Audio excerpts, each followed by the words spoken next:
Hola, ¿se escucha?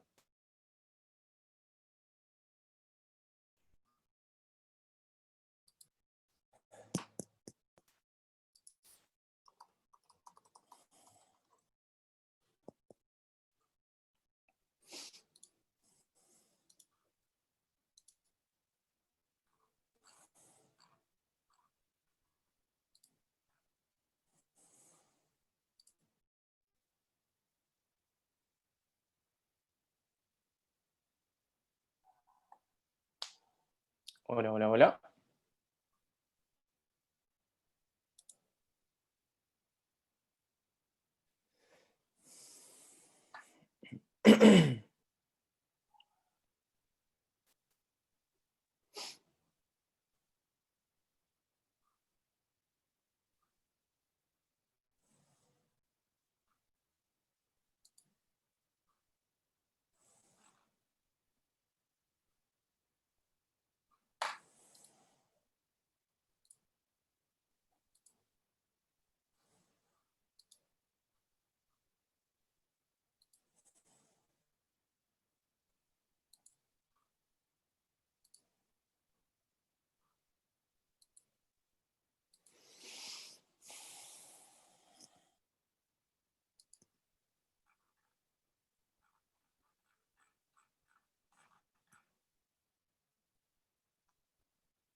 Hola Alicia, hola Camila, hola Mirna, hola Nora y hola Vanessa. Esperamos un ratito más, estamos casi en la hora.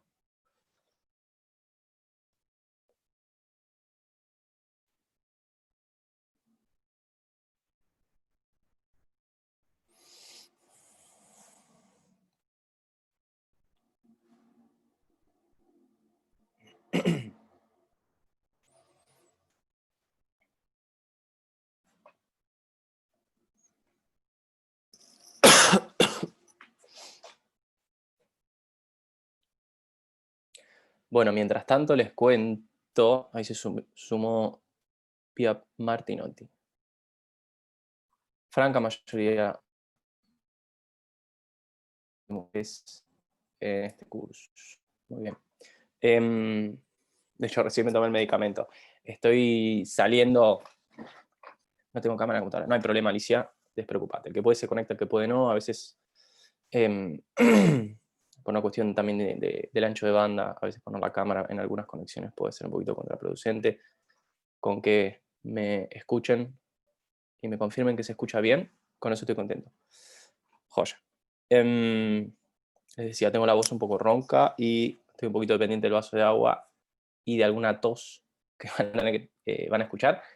Es porque recién salgo de... recién no, ya hace 6 días terminé ni no aislamiento preventivo, sino que terminé literalmente la cuarentena por haberme contagiado de este famoso bicho que anda dando vueltas. Así que van a escuchar, no es que me quedo sin aire, por suerte no pasé a esa etapa, pero capaz tengo la voz un poco ronca o se me agarra alguna tos, así que de antemano les pido disculpas si no se preocupen, igual estoy bien. No es que me voy a ahogar frente a ustedes, pero simplemente si ven que se interrumpe o me quedo con la voz un poquito tomada, es solamente por eso. Es un embole, no sé si alguno que se lo agarró, no se lo agarren, intenten cuidarse, distancia social, lávense las manos, estar encerrado y si viven en un departamento es muchísimo más incómodo que otra cosa. Para los que, bueno, ya igual me voy presentando porque soy nuevo en este equipo docente y no di clase todavía en esta comisión. Si miro acá, por supuesto, no es de irrespetuoso, es porque tengo mi reloj para no hacerles perder tiempo, ni tampoco quedarnos sin tiempo. Mi nombre es Tomás Marino, soy nuevo en el equipo docente de las comisiones, doy clase también en el plan 88. Lo tuve en Civil 1. Bueno, Alicia, qué bueno. Espero que tengas buenos recuerdos de mí en Civil 1. Y si no, no lo cuentes porque así no nos leen y me lo contás en privado. Genial. Se sigue sumando, ahí se sumó Daniel, perfecto. Hola Daniel. Les decía, soy nuevo en el equipo de obligaciones, he dado clases muchos años en lógica jurídica y en derecho procesal civil con el doctor Constantino, materias que o están cursando o están por cursar en breve. Di clase también de Civil 1, como nos cuenta Alicia, en la cátedra de la doctora Carnaghi, creo que ya se ha jubilado. Pero bueno, soy nuevo en esta cátedra, así que por supuesto mis disculpas si algo de lo que digo no se entiende. Siempre la docencia es un poco también un aprendizaje, así que esto va a ser una y vuelta. Cualquier duda o pregunta, yo voy a tener abierto el chat, así que si la puedo la respondo en el momento y si no sobre el final vamos ordenando todas las preguntas que aparecen y las explicamos. Reitero, no tienen por qué prender la camarita, si les sirve prendanla, yo aunque sea les veo un poco los rostros, si no les conviene porque se les anda más lento internet, o lo que sea, no hay problema. De los temas que estaban asignados para el día de hoy, vamos a ver un poquito mezclados, algunos, la mayoría vinculados con creo que el plan de estudio figura la unidad 21, de lo que es la parte de indemnización. Vamos a ver seguramente algunos temas que han tocado algunos otros docentes y vamos a apuntar uno en particular que me pidió la doctora Fernández Puente, que es el tema un fantasma hoy en día, es un tema complejo, que es el tema de las indemnizaciones por fórmula del artículo 1745 y 1746, algo que es en principio complejo. Yo traté de armarles unas filminas para que les sea lo más amigable posible el tema. Se sigue sumando gente, por supuesto, saludo a todos, creo que se sumó un tocayo, Tomás, y algún otro más. Y Ailín Baeza Crespo. Hola a todos, hola a todos. Ustedes seguramente ya estudiaron en alguna de las clases que ya vieron, las funciones, obviamente las funciones preventivas, las funciones resarcitorias, las funciones incluso punitivas del derecho de daños. Quiero ponerlos un poco más grandes a ustedes, así que me voy a organizar la pantalla para verles a los que... Por ahora solo Vanessa se animó a poner la cámara, pero siempre alguno se anima a poner después. Esperen, voy a organizar mi monitor. Acá estamos. Adiós, esta pantalla se va, esto se minimiza y acá los tengo a ustedes bien chiquitos. Perfecto.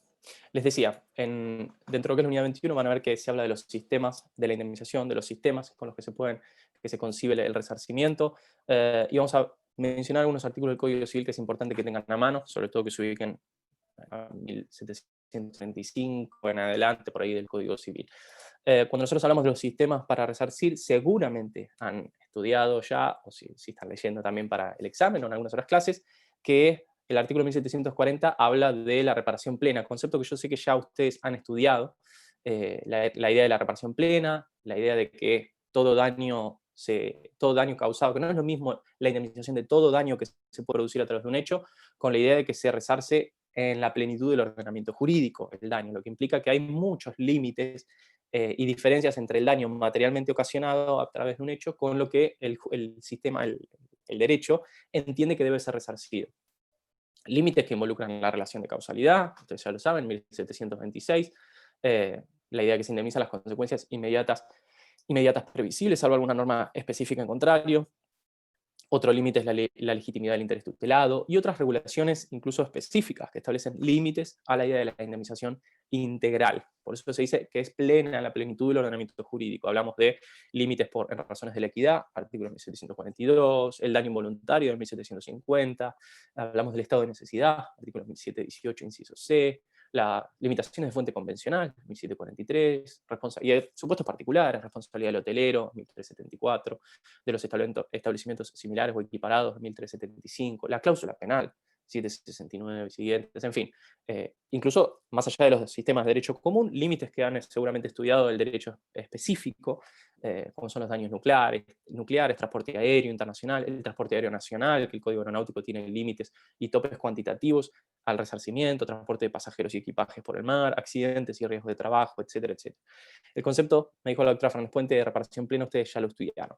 Me interesa destacar que cuando hablamos de la indemnización, sí tenemos que reparar qué forma podemos indemnizar. Y ahí aparece la idea de la reparación en especie o en dinero. ¿Qué significa eso? Que cuando se genera un daño injusto y la víctima tiene un derecho a reclamar un resarcimiento, bueno, el Código de Vélez establecía como regla general el resarcimiento, la reparación en especie y subsidiariamente la reparación en dinero, relación que en nuestro código ahora se invierte. Si ustedes ven el artículo 1740, un poco el principio es el pago en dinero, la hipótesis principal, y la especie, es decir, la reparación in natura, como se dice, es la excepción, o por lo menos la segunda posibilidad.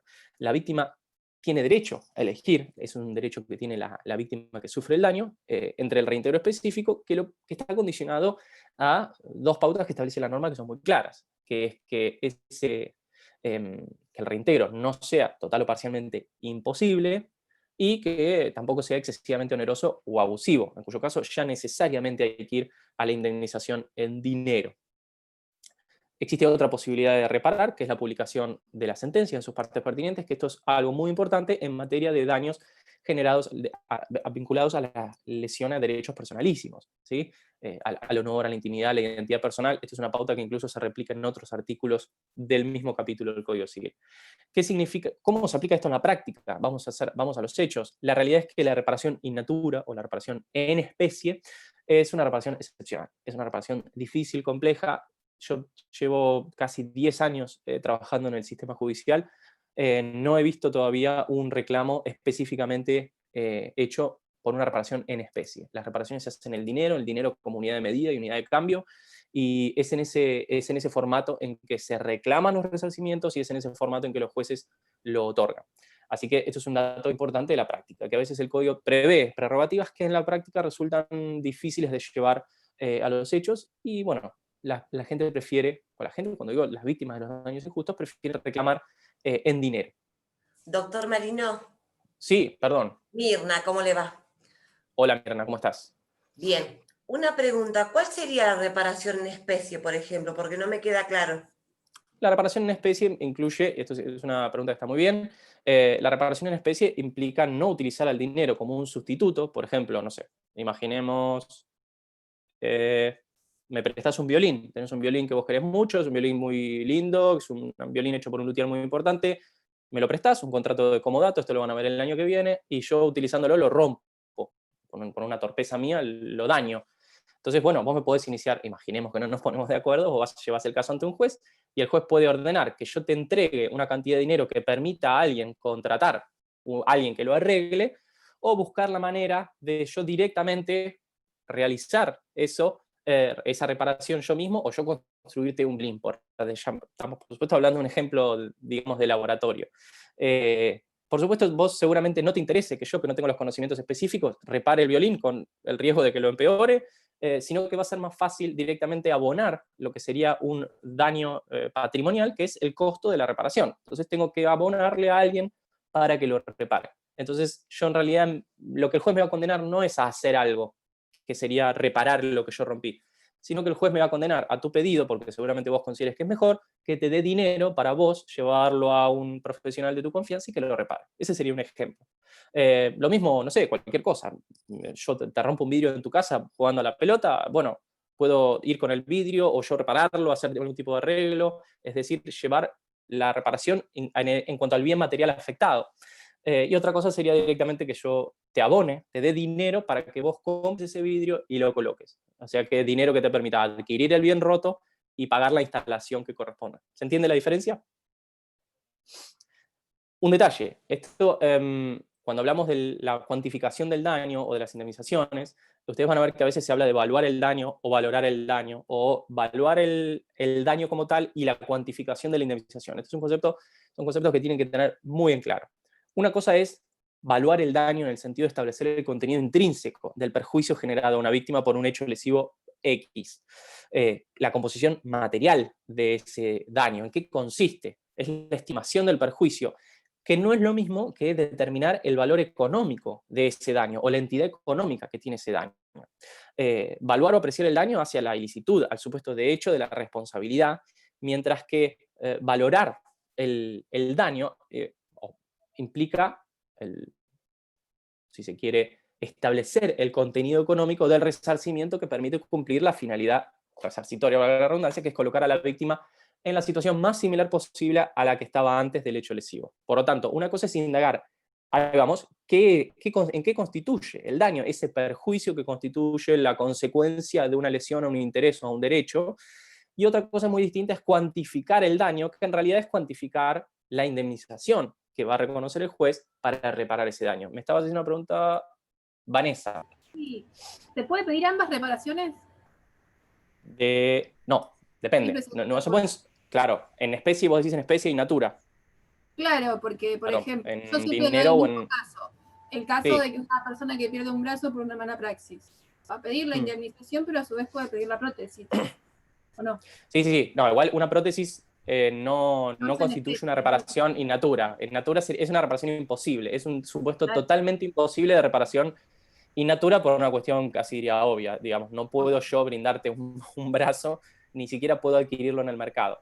En el caso de una prótesis, imaginemos que un juez condena, hay precedentes en Mar del Plata, en la Sala Segunda de la Cámara Civil y Comercial, donde se puede condenar a quien ocasionó ese daño a comprar, ni siquiera una prótesis, comprar periódicamente, entregarle el dinero que le permita adquirir en el mercado una prótesis. Sí, eso es correcto. Eso siempre estamos hablando de indemnización en dinero. ¿Puede el juez condenar? Uno podría decir, ¿qué pasa si la condena es, bueno, usted cómprele la prótesis y se la da a la víctima?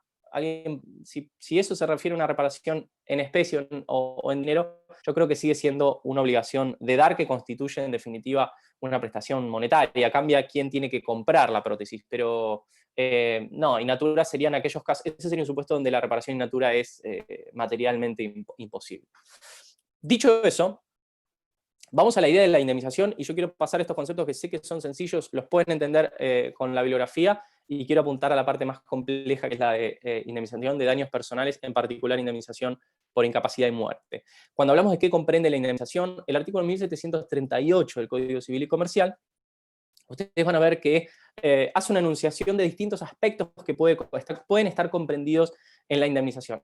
Ahí hay una redacción que puede ser sujeta a alguna forma de crítica, porque en realidad la indemnización comprende en realidad lo necesario para resarcir el tipo de daño que sea que haya sufrido la víctima. Lo que se hace en ese artículo es enunciar los daños, los tipos de daños más tradicionalmente aceptados por la doctrina y por la jurisprudencia, porque siempre la idea, el propósito de la indemnización es el que subyace a la función resarcitoria del derecho de daños o de la responsabilidad civil, que es colocar a la víctima en la situación anterior al hecho dañoso, o en la más parecida a la que estaba el hecho dañoso. A veces esa identidad no es posible, pero es una especie de objetivo ideal a cumplir. Como todo, la indemnización puede constituir una obligación de dar dinero o otra cosa, puede constituir una obligación de hacer. Y como por ejemplo los supuestos a las lesiones a derechos personalísimos. Por ejemplo, ir a un periódico y exigir, reclamar que un periódico publique o costear que un periódico publique una parte de una sentencia. Lo que entonces el código hace, incluyendo dentro de la indemnización, a todos los supuestos clásicos les decía que han sido históricamente admitidos. Digamos, la existencia de estos tipos de daños, que ahora vamos a ver cuáles son rápidamente, no significa que existen múltiples categorías de daños. Ustedes recuerden siempre que los daños son de dos tipos. Esto ya lo deben haber estudiado, si lo escucharon al doctor Lustó, seguramente insistió, y todos los en general coinciden con esta posición, que es para algunos discutible. El daño o es patrimonial o el daño es moral, extrapatrimonial. Esa es la manera en que corta el mundo el Código Civil y Comercial. O lo que hay es una consecuencia de tipo patrimonial generada por una lesión del tipo que sea, y otra cosa es la consecuencia extrapatrimonial de ese tipo de lesiones. Por supuesto, una misma lesión puede generar dos cosas, un daño patrimonial o un daño moral. Así que la idea de distintos tipos de daños no debe llevarnos a confundir o a perder de vista esta categoría. ¿Qué tipo de daños incluye esta norma? Primero habla de la pérdida o disminución del patrimonio. Ustedes ya saben que eso se llama como daño emergente. La idea del empobrecimiento patrimonial, que se contrapone con el lucro cesante, que es un poco la otra cara de la misma moneda.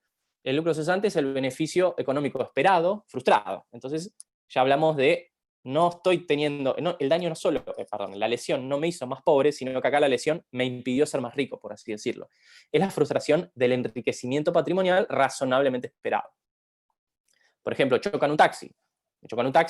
Se genera un daño emergente, los costos materiales de reparar ese vehículo, pero la realidad es que ese chofer se ve frustrado de poder trabajar durante una cierta cantidad de días y de obtener el rédito que le da el pasaje. Entonces ahí hay no solamente el chofer pasa a ser más pobre, entre comillas, por supuesto, acá hablamos en un sentido lato, de tener que costear daños materiales, sino la imposibilidad de obtener rentas razonablemente esperadas de acuerdo a la explotación comercial de ese vehículo. La pérdida de chance, esto ya seguramente también lo estudiaron, la chance, lo que se resarce no es la chance en sí, sino la pérdida, la frustración de una probabilidad razonablemente cierta de obtener algún beneficio. Si el lucro cesante tiene un concepto un poco más seguro en cuanto a la existencia futura de ese incremento patrimonial, la chance lo que se frustra, lo que sabemos certeramente, es que se frustró una probabilidad de algo que podría ocurrir, como también podría no ocurrir. El supuesto, por ejemplo, clásico de manual, que un inquilino se va y nos destroza el departamento. Bueno, no sabemos si ese departamento iba a ser alquilado o no, pero sin duda frustra durante el tiempo que va a llevar a arreglarlo, frustra la posibilidad razonablemente cierta de obtener una renta, un fruto civil de esa unidad. Y después la norma habla de las consecuencias de la violación a los derechos personalísimos de la víctima. Esto ya seguramente también lo han estudiado, y se vincula muchísimo con la parte de Civil 1. Consecuencias a la violación a la salud psicofísica, que nos vamos a detener ahora. Las consecuencias a la violación a sus afecciones espirituales legítimas, lo que ya sabemos que nos ubica en el campo del daño extrapatrimonial, y las consecuencias que resultan de la interferencia a su proyecto de vida. El proyecto de vida, y esto lo digo en un breve párrafo, porque seguramente también o lo estudiaron o es más bien sencillo de explicar. La frustración al proyecto de vida es un daño reconocido, sobre todo en finales de la década del 90 por la Corte Interamericana de Derechos Humanos, Loaiza Tomayo, un caso contra el Estado de Perú, donde se habla de la frustración al proyecto de vida como un hecho lesivo que lo que hace, que tiene una entidad tal, que frustra o altera las razonables expectativas que tenía una cierta persona con relación a la explotación de sus aptitudes, de sus potencialidades, de sus capacidades. Todos vamos por la vida con una idea de un proyecto futuro para desarrollar, en laboral, personal, familiar, en todos los ámbitos.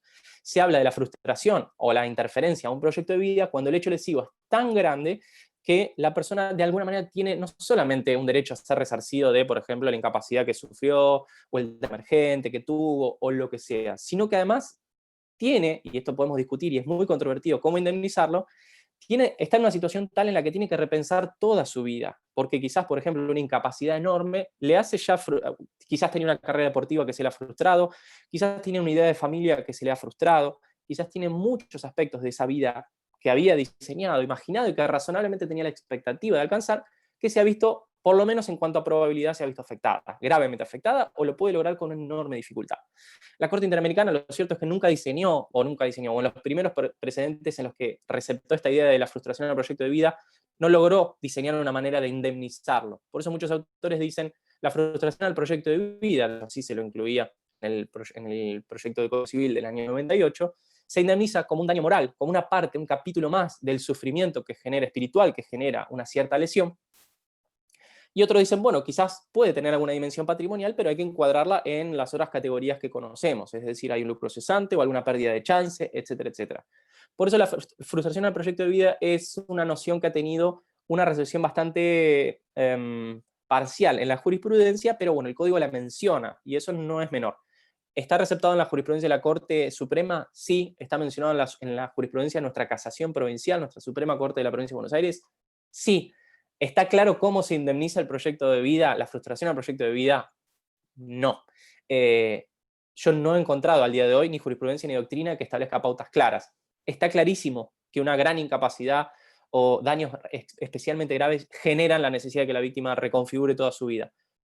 Pero personalmente creo que eso influye, como siempre, en el modo en que el 1741 parte del mundo, o una consecuencia no patrimonial o una consecuencia patrimonial a ser evaluada con las herramientas que el código nos brinda.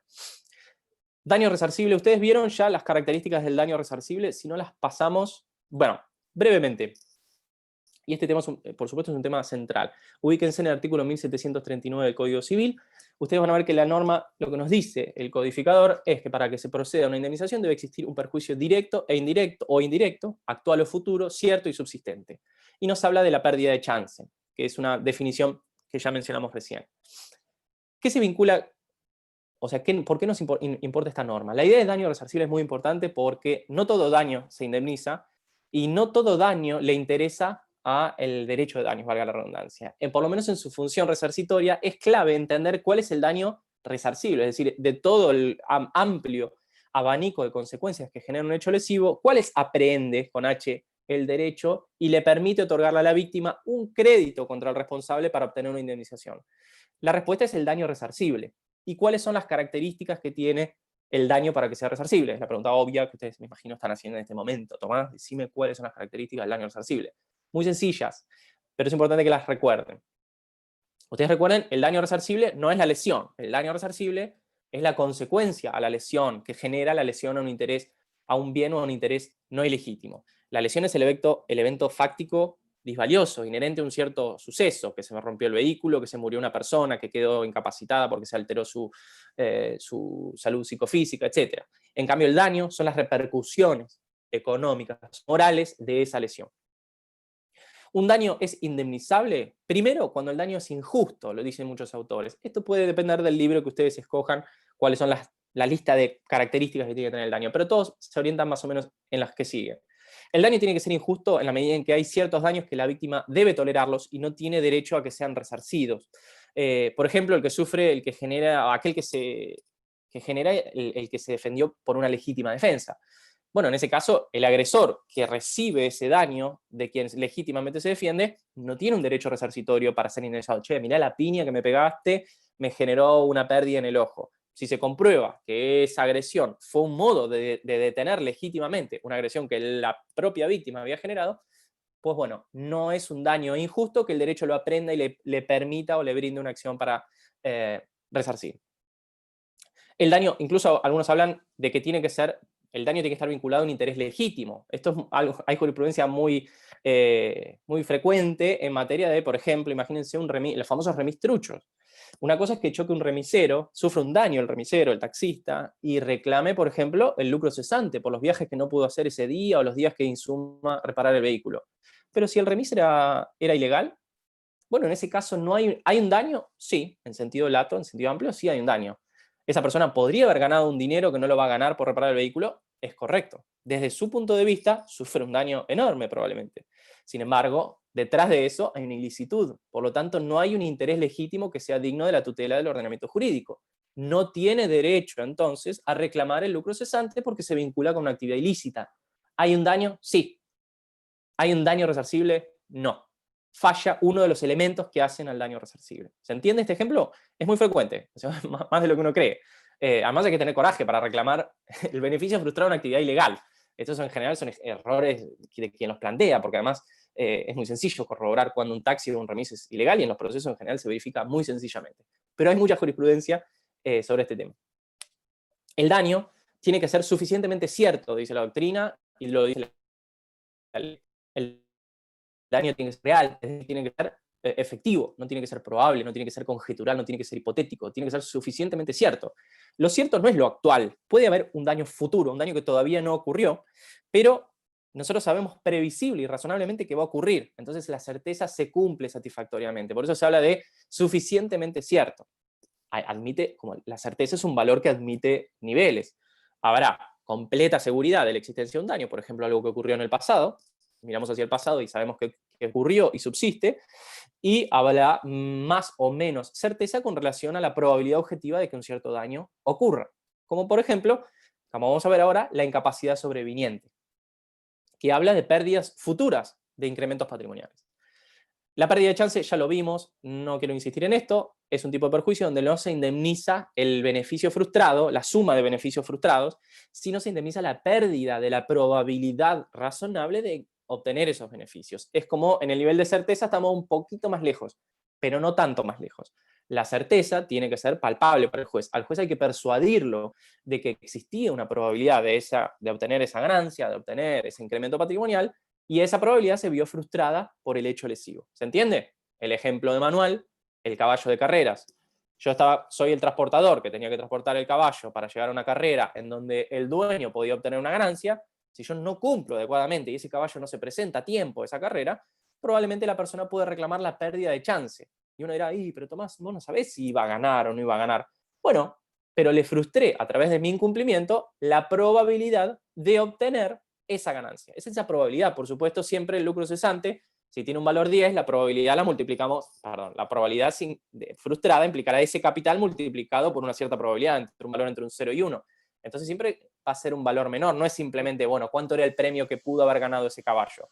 Sino ese premio multiplicado por la probabilidad de obtenerlo. ¿Alguien iba a hacer una pregunta? Vi a alguien que movía la mano. No, yo quería, no entendí la última parte. O sea, ¿qué sería lo que pide, digamos, la parte que... Mirá, es muy sencillo. Yo tengo un caballo de carreras y el ejemplo que acabo de dar, ¿no? Le hago el reclamo al transportador. Mirá, me tenías que transportar. Para saber más o menos como, ¿podrías poner ejemplo de un monto? Porque no entendí si era la mitad, si lo multiplicás. No, es que no hay posibilidad de saberlo. En realidad eso lo va a estimar el juez y no va a tener tampoco una fórmula mágica. Pero se me ocurre un ejemplo así. El juez va a decir, bueno, a ver, ¿cómo es el historial de este caballo? Mirá, las últimas carreras ganó 8 de 10 que hizo. Bueno, probablemente entonces el juez diga, miren, no digo que si ganas 8 carreras de 10 significa que la próxima tenés un 80% de probabilidad de ganar, pero va a ser una pauta razonable. Entonces el juez puede decirte, ¿cuál era el premio? El premio era 1.000 pesos.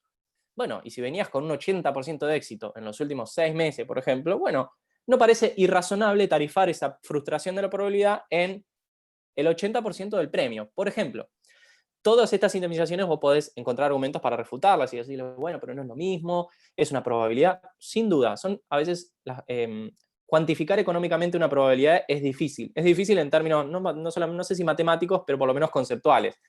Es algo que nunca ocurrió y lo que caracteriza este daño es que nunca va a ocurrir, porque esa carrera ya el caballo no la corrió. Así que siempre estamos en el ámbito de lo debatible. Pero una posibilidad sería evaluar, se me ocurre a mí, si fuese el juez, bueno, qué éxito. Si vos me traes que era un peludo que perdía 10 de 10, y el juez te va a decir, mire, yo entiendo que esa carrera no la corrió, pero la verdad que miro el historial de este caballo y era un nato perdedor, entonces, bueno, este premio era de 1.000, bueno, le daré 100 pesos, el 10%, solamente por reconocer el hipotético escenario de que este caballo se despierte con una energía que nunca tuvo en estos últimos 6 meses y gane la carrera. Esa es una dificultad siempre del juez, y es importante que el abogado brinde argumentos para tarifar esa probabilidad frustrada. No sé si se entiende, no sé quién me habló porque estoy buscando acá el microfonito y no lo veo. Se entendió, gracias. Genial. Bueno, seguimos. Personal. El daño tiene que ser personal de quien lo sufre, ¿sí? Esto es una relación que hace en derecho procesal, se llama legitimación, y también en el derecho sustancial. El que reclama el resarcimiento es quien lo sufre. Quien sufre el daño, sea como damnificado directo del hecho lesivo o como un damnificado indirecto, es decir, un damnificado reflejo. Esto es importante. Yo no reclamo el daño que sufre mi mujer. Yo no reclamo el daño que sufren mis hijos, salvo que yo invoque ser sus representantes legales, que es lo que corresponde. El daño es de cada persona, no importa la capacidad que tenga. Después podemos discutir quién nos representa en juicio y demás, pero siempre el daño es personal, es de la víctima, y por lo tanto la acción para reclamar el resarcimiento es independiente. Entonces, si un hecho genera daños a varias personas, cada uno tiene derecho independiente a reclamar el resarcimiento que le corresponda, y ese resarcimiento solo se va a cuantificar en la medida de su propio daño, en el que no tiene nada que ver lo que haya pasado con los demás. Entonces, eso es un elemento muy importante. Si yo reclamo un daño que sufrió mi mujer, falla, no es un daño resarcible porque yo no soy el legitimado para reclamar algo que constituye un derecho, una prerrogativa de quien lo sufre, es de mi mujer. Otros autores hablan de que el daño sea subsistente, es decir, que no se haya reparado al momento que se dicta la sentencia, de que el juez dicta la sentencia. Esto es un requisito un poco tramposo, porque en realidad todo daño subsiste, puede haber sido reparado. Cuando digo que algunos autores, el propio código lo dice subsistente.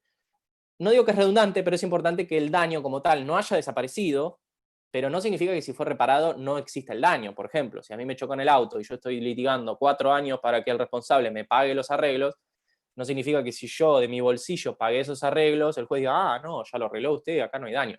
Por supuesto que yo tengo derecho a repetir lo que gasté y eso se transforma en la indemnización, o si un tercero lo hubiese gastado, lo hubiese erogado, lo hubiese pagado, tendrá derecho a reclamar. Por lo tanto, la subsistencia del daño no implica que si de alguna forma la propia víctima hace lo necesario para reparar, o ella misma colocarse en la situación anterior del hecho lesivo, no deje de tener la posibilidad de reclamar. Finalmente, el daño que sea serio o significante, esto algunos autores también van a ver que lo dicen, el daño es significante o se define por exclusiones. Lo que dicen es, hay ciertos daños que por ser, esto lo van a ver en derecho penal cuando se habla de las conductas de bagatela, por ser insignificantes, no darían derecho a ser resarcidos. No es que tengo mis dudas, no me parece demasiado relevante, creo que todo daño, no importa la entidad, además, ¿quién es quién para juzgar la entidad de un perjuicio? Yo creo que todo daño tiene derecho, genera una acción resarcitoria. Lo que después ocurre es que la víctima hace un cálculo de costo-beneficio en cuanto a si tengo un daño que vale 10 pesos, ¿para qué voy a contratar a un abogado? Pagarle 2.000 la consulta y después pagar la tasa de justicia por otro tanto y después esperar 4 años, algo que me va a resultar antieconómico. Entonces quizás este requisito, algunos autores lo mencionan, sépanlo, pero no es dirimente en cuanto a la estructura de lo que es el concepto de daño resarcible. Daños extrapatrimoniales. ¿Vieron? Y si no lo hacemos una pasada, 1741. ¿Veo alguna cara? ¿No? ¿Sí? No. entiendo que no. Hacemos una pasada rápida, también, rápida por supuesto no significa sin contenido, se corta. Sí, hay momentos en los que se te corta, pero igualmente... Bueno, Sí. me avisa. Ahí puse más grande el chat por si no se entiende. No se le entiende una goma, Martín. Bueno, Martín. Bien. Martín, recordá que estás en un ámbito universitario. Hay ciertas formas de conducirse en el ámbito universitario. Es importante, por lo menos, recordar el ámbito en el que uno se expresa y expresarse con cualidad. Esto es importante, no lo digo como un consejo de docente, sino para cualquier ámbito en el que te muevas, laboral, universitario, hay que tratar de recordar la forma o el uso del lenguaje que podemos diferenciar entre hablar entre amigos, en confianza, y en un ámbito institucional, educativo, pedagógico, etc. Yo prometo hablar más lento.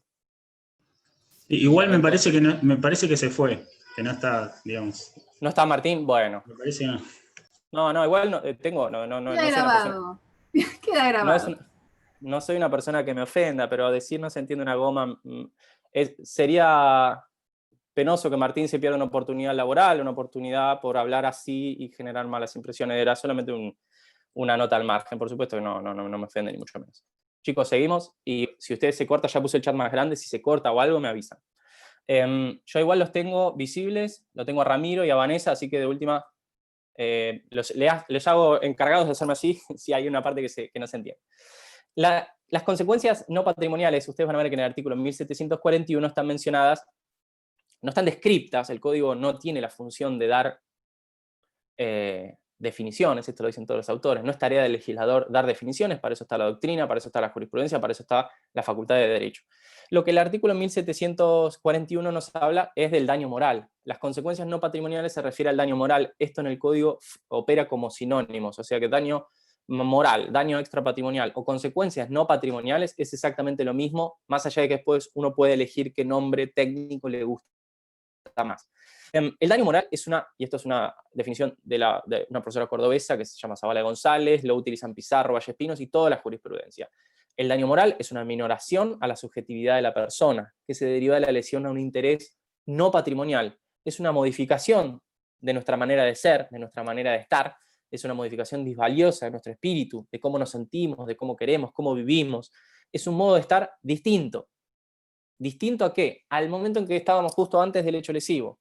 Y que es anímicamente perjudicial. Eso es el daño moral. ¿Cómo se expresa el daño moral? Depende de cada persona. Llámenle angustia, tristeza, llanto, seriedad, depresión, desánimo, falta de ganas, depende de cada sujeto. Lo que importante, el núcleo que caracteriza el daño moral es que nos sentimos de una manera que antes no nos sentíamos así. No digo que antes nos sentíamos bien, pero entre este tiempo 1 y este tiempo 2, posterior al hecho lesivo, hay un empeoramiento en nuestra forma de ser, en nuestra forma de estar, en nuestra forma de vivir, ¿sí? Eso caracteriza el daño moral, eso es el daño moral. El daño patrimonial afecta al patrimonio, afecta a nuestra vida material. El daño moral implica un defecto ya existencial, un problema de nuestra persona. Como personas, en cuanto a nosotros, cómo nos sentimos con nosotros mismos, cómo nos sentimos con los demás, cómo nos sentimos y nos insertamos en el medio social.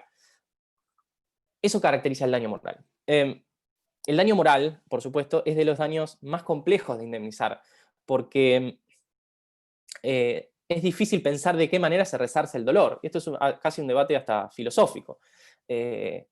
¿De qué manera, de qué forma podemos, digamos, reparar el dolor? Y por otro lado, ¿quién puede reclamar una reparación por el dolor? De estos dos puntos, ataquemos primero el primero, que es aquel al que menciona el artículo, que es quién puede reclamar el daño moral. Ustedes van a leer, y esto léanlo en la bibliografía, la idea de la legitimación del daño moral. El Código Vélez tiene un sistema muy injusto. El daño moral, decía el artículo 1078 del Código de Vélez, lo podían reclamar el damnificado, y solo lo podía reclamar algún damnificado indirecto, solo en los supuestos de muerte de la víctima, que lo podían reclamar los herederos forzosos. Esto dio un amplio mundo de debates en jurisprudencia y doctrina que terminó en casi unánimemente la jurisprudencia declarando inconstitucional esta norma, por supuesto no con la injusticia de que pueda reclamar el daño el damnificado directo, sino en los supuestos de gran incapacidad o de muerte, y tenía una restricción muy amplia a la legitimación. ¿Qué hace nuestro código? Sabiamente, nuestro código dice, la legitimación tiene dos órbitas. La principal, el damnificado directo del hecho nocivo, es decir, el que sufre personalmente el daño, el hecho lesivo como víctima principal, puede reclamar daño moral. Todas sus afecciones espirituales las puede reclamar y reclamar un resarcimiento. Es la víctima inmediata del suceso. Por ejemplo, la víctima del accidente de tránsito, el peatón que es chocado, reclama él mismo el daño moral que le generó toda esa vivencia. Pero excepcionalmente, dice la norma, ¿en qué dos supuestos? Presten atención, recuerden, la muerte y la gran incapacidad. Podemos discutir qué es gran incapacidad, podemos discutir enormemente qué es gran incapacidad, pero llamémoslo por lo que dice la ley, la gran incapacidad. En esos casos, aparecen otras personas que pueden reclamar a título personal y según sus propias circunstancias, un daño moral. Ya ahora no como víctimas directas, porque esas personas no fueron chocadas por el auto, sino que reclaman a título personal una especie de, como damnificados indirectos, pero reclaman un daño personal propio, que son el cónyuge, los padres, los hijos y quienes convivían con trato familiar. Es decir, pueden ser, por ejemplo, no sé, si mi mujer tiene hijos de otra pareja, pero yo conviví y formé una familia ensamblada con ellos, también pueden reclamar si quienes hablan, voy a tomar como ejemplo porque es un poco feo, me muero en el accidente o sufro una gran discapacidad. Y esto es importantísimo porque la norma reemplaza un sistema, insisto, que el Código Vélez era muy injusto y generaba muchísimo litigio innecesario. ¿Qué dice la norma también? El 1741, la transmisión, perdón, hablamos recién de legitimación y el otro punto era, les dije, el resarcimiento. ¿Qué nos dice el 1741? ¿Cómo resarcir el daño moral? El 1741 nos dice, bueno, el juez tiene que fijar la indemnización, tiene que establecer la indemnización, reparando o ponderando, dice la norma, las satisfacciones sustitutivas y compensatorias que pueden procurar las sumas reconocidas. Es decir, la indemnización tiene que reparar, podemos discutir de qué manera, las satisfacciones sustitutivas y compensatorias. ¿Qué nos está diciendo la ley? Lo que acá el código hace es zanjar un viejo debate donde la indemnización por daño moral lo que hace no es tarifar o cuantificar económicamente el dolor que sufre alguien. Es decir, ¿cómo se cuantifica el dolor que pierde un hijo? Es imposible. Sí, Vanessa. No, Vanessa. Sí, Vanessa. se cortó. Ahí está. Ahora sí me escucha más directo. Me voy a acercar un poquito para acá por si mi módem está teniendo alguna... Ahí está. Les decía, el código lo que hace es dejar en claro que lo que se indemniza no es lo que se cuantifica, no es económicamente el dolor, no se le pone un precio al dolor que sufre una persona. Eso es virtualmente y conceptualmente imposible, y es hasta, alguien diría, inmoral hacerlo. No se puede cuantificar en dinero el dolor de una madre o un padre que pierde un hijo, o el que pierde un hermano, o el que ve cómo sufre una gran incapacidad un ser querido, conviviente, un hijo, un padre, un cónyuge. Lo que en realidad se trata al indemnizar el daño moral, y esto es importantísimo, es ponerle un precio a alguna forma de consuelo. Y esto es importantísimo que lo entiendan. No se tarifa económicamente el dolor, sino se intenta de la mejor manera posible que el juez ponga un valor económico a alguna forma de consuelo. Por eso se habla de las satisfacciones sustitutivas y compensatorias. Esto se me hace acordar un amigo que me preguntaba esto en un asado, no, pero cuando piden daño moral, y al final le doy la explicación, yo haciéndome el genio del derecho en un asado, imagínense, mi amigo me miraba con cara de sorpresa, y me dice, pero al final es como la canción, creo que es de Los Auténticos Decadentes, que dice que el dinero no es todo, pero hay como ayuda. No es exactamente así, pero, y acá viene el famoso pero el dinero tiene que cumplir una función, y la ley se lo asigna en un sentido material, y a veces parece una tontería, pero no lo es.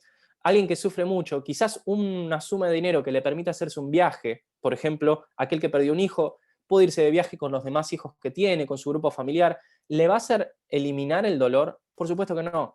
¿Va a dejar de sufrir? No. Pero quizás hay alguna forma de, no digo de consuelo, pero alguna forma de relajo, de descanso, que le permita, aunque sea mínimamente, apaciguar ese dolor que lleva consigo, y que no va a desaparecer. No va a desaparecer sin duda.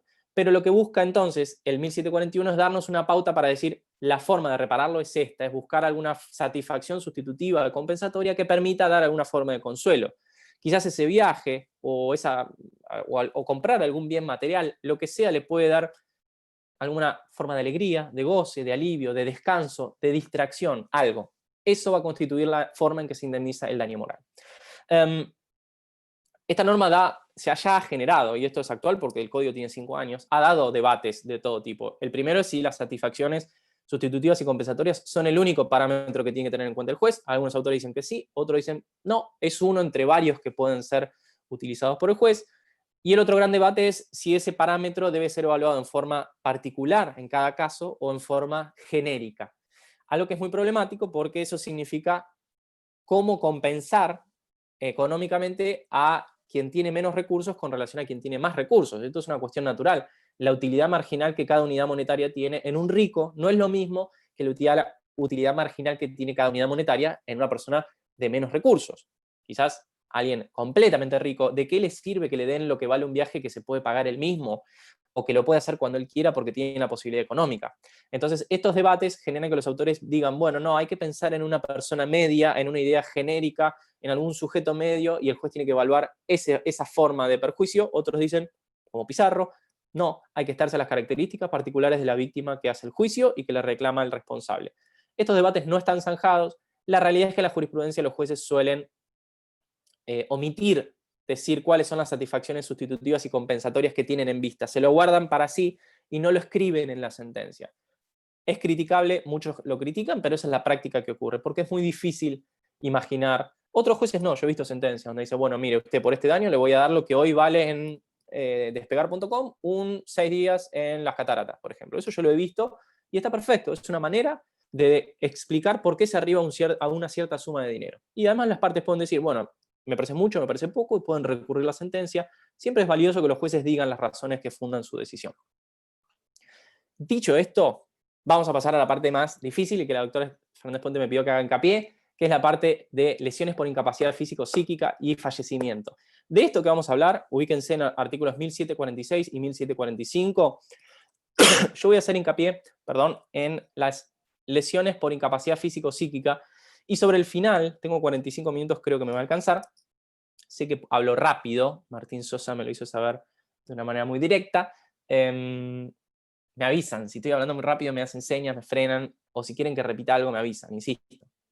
Yo hablo rápido porque quiero dar toda la información que puedo en este breve momento, pero es importante que ustedes me entiendan. Perdón, a los que no llegaron tarde, tengo un poco de catarro porque acabo de recuperarme del bichito, así que voy a tomar un poquito de agua.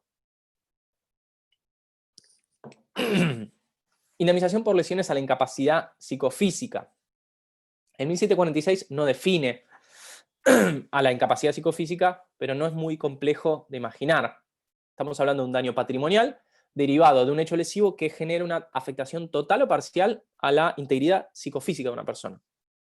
Lo que la norma nos dice es cómo cuantificar el perjuicio patrimonial derivado de ese tipo de cosas. Para que se hagan una idea, imagínense un ejemplo entre todos los que puede el mundo generar. Ustedes lastiman con su auto, chocan a una persona, esa persona cae y tiene lesiones de todo tipo, que luego de sanadas, luego de generadas todas las etapas de curaciones, todo lo que la medicina le puede dar a ese sujeto en el momento en que termina esa curación tiene una aptitud física o psíquica, o sea, la salud en sentido amplio, que es distinta y peor a como estaba antes del hecho lesivo. Es decir, una curación que termina y la persona en su integridad psicofísica no queda de la misma manera a como estaba antes del hecho lesivo. O sea que no estamos hablando acá donde la curación, la persona queda impecable, ni un raspón, ni nada. Estamos hablando de la persona que tiene consecuencias psicofísicas relevantes, que por supuesto pueden ser más o menos graves, dependerá de la gravedad del caso. Lo que la norma nos dice en 1746 es, primero, qué mecanismo corresponde utilizar para establecer este tipo de indemnizaciones. Establece un sistema de presunciones, lo que se llama presunciones hominis, o presunciones judiciales. Esto lo llaman las presunciones hominis, son las presunciones que puede utilizar el juez para los gastos médicos, es decir, no hay que acreditar todos los gastos médicos que se generan posteriores al hecho, pues son muy difíciles. Uno cuando mandás a la tía que te compre el amoxidal y están todos preocupados de que no te vas a morir, de que estás en el hospital internado, nadie anda guardando recibos. Esto la jurisprudencia lo viene diciendo hace miles de años. No es necesario pedirle a la víctima que acredite cuánto pagó el tafirol el día siguiente al accidente. Hay un conjunto de gastos médicos, de transporte, de remis, de taxi, que no es necesario explicarle al juez que acá están los recibos. No, basta invocarlos y que eso tenga una razonabilidad con la índole de las lesiones, por supuesto. Si tuviste una frutillita acá en el codo y decís que te tomaste 6 taxis por día, el juez te va a decir, momento, era una frutillita, señor, usted no podía tomarse un colectivo, podía ir caminando. Entonces siempre la razonabilidad entre la lesión sufrida y el gasto médico de transporte que se da. Lo que nos establece en tercer lugar, esta norma es una pauta complementaria sobre personas que no ven afectados sus ingresos. Esto era un debate también muy tradicional en la jurisprudencia. Si la persona no tiene una merma en sus ingresos, ahora vamos a ver, también tiene derecho a una indemnización. Y finalmente, una última pauta complementaria, que es la víctima tiene derecho aunque reciba una prestación alimentaria. Lo que voy a hacer ahora es compartir pantalla. Ustedes me van a decir si se ve bien o no, que preparé unas filminas para hacerlo más llevadero esto. A ver si anda. ¿Están viendo la pantalla que compartí? Perfecto. Lo veo a Vanessa y lo veo a Ramiro que me hicieron OK, así que los tomo como representantes de todo el aula. Fíjense que acá estamos viendo, voy a correr sus caritas para acá, ¿qué es la labor de cuantificar un daño? Ya lo vimos, estamos hablando de la incapacidad sobreviniente como un daño y que es personal, no vamos a insistir en eso, ya lo vimos. La incapacidad sobreviniente, acabamos de hablar, es la inhabilidad, impedimento o dificultad de la víctima, apreciable en algún grado para ejercer funciones vitales. El hecho dañoso, imaginemos el choque que les mencioné, genera en la víctima una pérdida o minoración de sus potencialidades o aptitudes laborales. ¿Qué estamos hablando? Imagínense que después de terminar la curación ya no puedo estirar el codo como antes, ya no puedo levantar peso con este hombro porque me duele, yo trabajaba de herrero y ahora la columna después de 2 horas me duele y yo antes podía trabajar 8 horas y no tenía problemas. Tengo una migraña que a las 3 horas de hacer el trabajo con computadora me empieza a doler y yo antes eso no lo tenía, etcétera, etcétera, etcétera. Hay una pérdida en potencialidades o aptitudes, tanto laborales como vitales. Y esto es importantísimo que lo anoten con fibrón rojo. ¿Qué tipo de aptitudes comprende el artículo 1746 o qué tipo de aptitudes cuya frustración es aprendida por esta norma están comprendidas en este resarcimiento? Y fíjense abajo, unas son las aptitudes laborales o productivas, es decir, la incapacidad sobreviniente como una afectación a mi potencialidad para producir un ingreso de acuerdo a un cierto trabajo remunerado, con una remuneración explícita. Yo hago algo y alguien me paga por eso que hago. Por ejemplo, lo que le acabo de decir, yo trabajo en el Poder Judicial, bueno, imaginemos que no puedo estar más de 2 horas en una computadora porque tengo una migraña, que ya eso es irreversible y no se cura. Bueno, tengo un problema, probablemente quizás la persona que me contrató ya no me va a contratar o me va a pagar distinto o quizás me genera, es decir, algún tipo de perjuicio desde el punto de vista laboral. Pero no se agota ahí, como muchos tribunales creían, no solo se agota en lo laboral, y esto lo ha dicho la Corte Federal infinidad de veces, y por eso se modificó el criterio anterior o se receptó lo que decía la jurisprudencia. La Corte siempre ha dicho, la incapacidad no tiene solamente un valor laboral económico, sino que importa no solo lo que el humano puede producir en términos laborales, sino también otras capacidades o aptitudes, que son las llamadas vitales o genéricas, que son las que versan sobre aspectos de la vida que tienen, y esto es importante, que tienen valoración económica. Porque ustedes van a ver que hay jurisprudencia que dice, bueno, pero el sujeto ahora no puede divertirse, no puede jugar al fútbol, no puede ir a tomar una cerveza con amigos. Ese tipo de aspectos que no tienen una valoración económica constituyen un resarcimiento que debe ser evaluado al evaluar las consecuencias no patrimoniales. La tristeza que me genera no poder ir a tomar una cerveza como lo hacía antes o con la comodidad que lo hacía antes. Lo que nos interesa en este punto son las actividades no laborales, pero que tienen una dimensión económica. Imagínense, yo les puse ahí unos ejemplos, la higiene, las tareas domésticas. Yo ahora no puedo podar mi jardín, lo hacía siempre, pero ahora me duele el hombro, no puedo hacerlo. Tengo que pagarle a alguien para que lo haga. Es una actividad que no, es una falta, una pérdida de una aptitud que no me genera una pérdida de ingresos futuros, porque yo no trabajaba de jardinero, pero ahora tengo un costo futuro a absorber porque ya ahora no puedo cortar el jardín y cortar el pasto como lo hacía y le tengo que pagar a alguien para que lo haga. Entonces es una actividad no laboral, es una actividad vinculada a mi capacidad, si se quiere, vital o genérica, pero que tiene una dimensión económica, que es el costo de sustitución, lo que se llama el precio sombra de esa actividad. Le tengo que pagar a alguien para que lo haga. Limpiar el techo, higienizarme, quizás necesito a alguien que me ayude de por vida para higienizarme. Lo importante es que sean susceptibles de ser valorables económicamente. Esto lo dice el profesor Hugo Cherry, profesor de la Universidad Nacional del Sur. Cuando la jurisprudencia habla de tomar cerveza o de la diversión, yo no le puedo pagar a alguien para que vaya a tomar una cerveza por mí con mis amigos. No le voy a pagar a un profesional para que vaya al cine y me mire una película que yo ahora no puedo ir al cine porque me duele la espalda. Ese tipo de actividades, no poder hacer eso, constituye un capítulo más dentro del daño moral, pero no es un daño económico. Recuerden, no todo daño es indemnizable, nos interesa el daño resarcible. Entonces, ahí ese tipo de actividades que son vitales hacia la medida tendrá su ingreso a través del capítulo daño moral o extrapatrimonial. Acá lo que nos interesa es lo que tiene una repercusión económica tangible. ¿Se entiende? Nociones, esto yo después esta filmina se la voy a dar. Algunos fallo Ontiveros es uno de los últimos de la Corte Federal. Hay varios que he citado acá de la Corte de la Provincia de Buenos Aires, donde los distintos conceptos que brinda son los que de alguna manera el 1746 incorpora, de alguna manera, digamos, captando todas las evoluciones jurisprudenciales más relevantes en los tribunales del país, sobre todo de la Corte Federal y de la Provincia de Buenos Aires. Dos temas que son muy importantes con la incapacidad sobreviviente. Cómo medir la incapacidad en el sentido de cómo dimensionar o cómo establecer la entidad de la lesión a la capacidad psicofísica de la víctima, y otra es cómo determinar el valor del daño, es decir, qué indemnización tiene derecho a percibir a la víctima. Son dos mundos aparte, aunque por supuesto están muy interrelacionadas.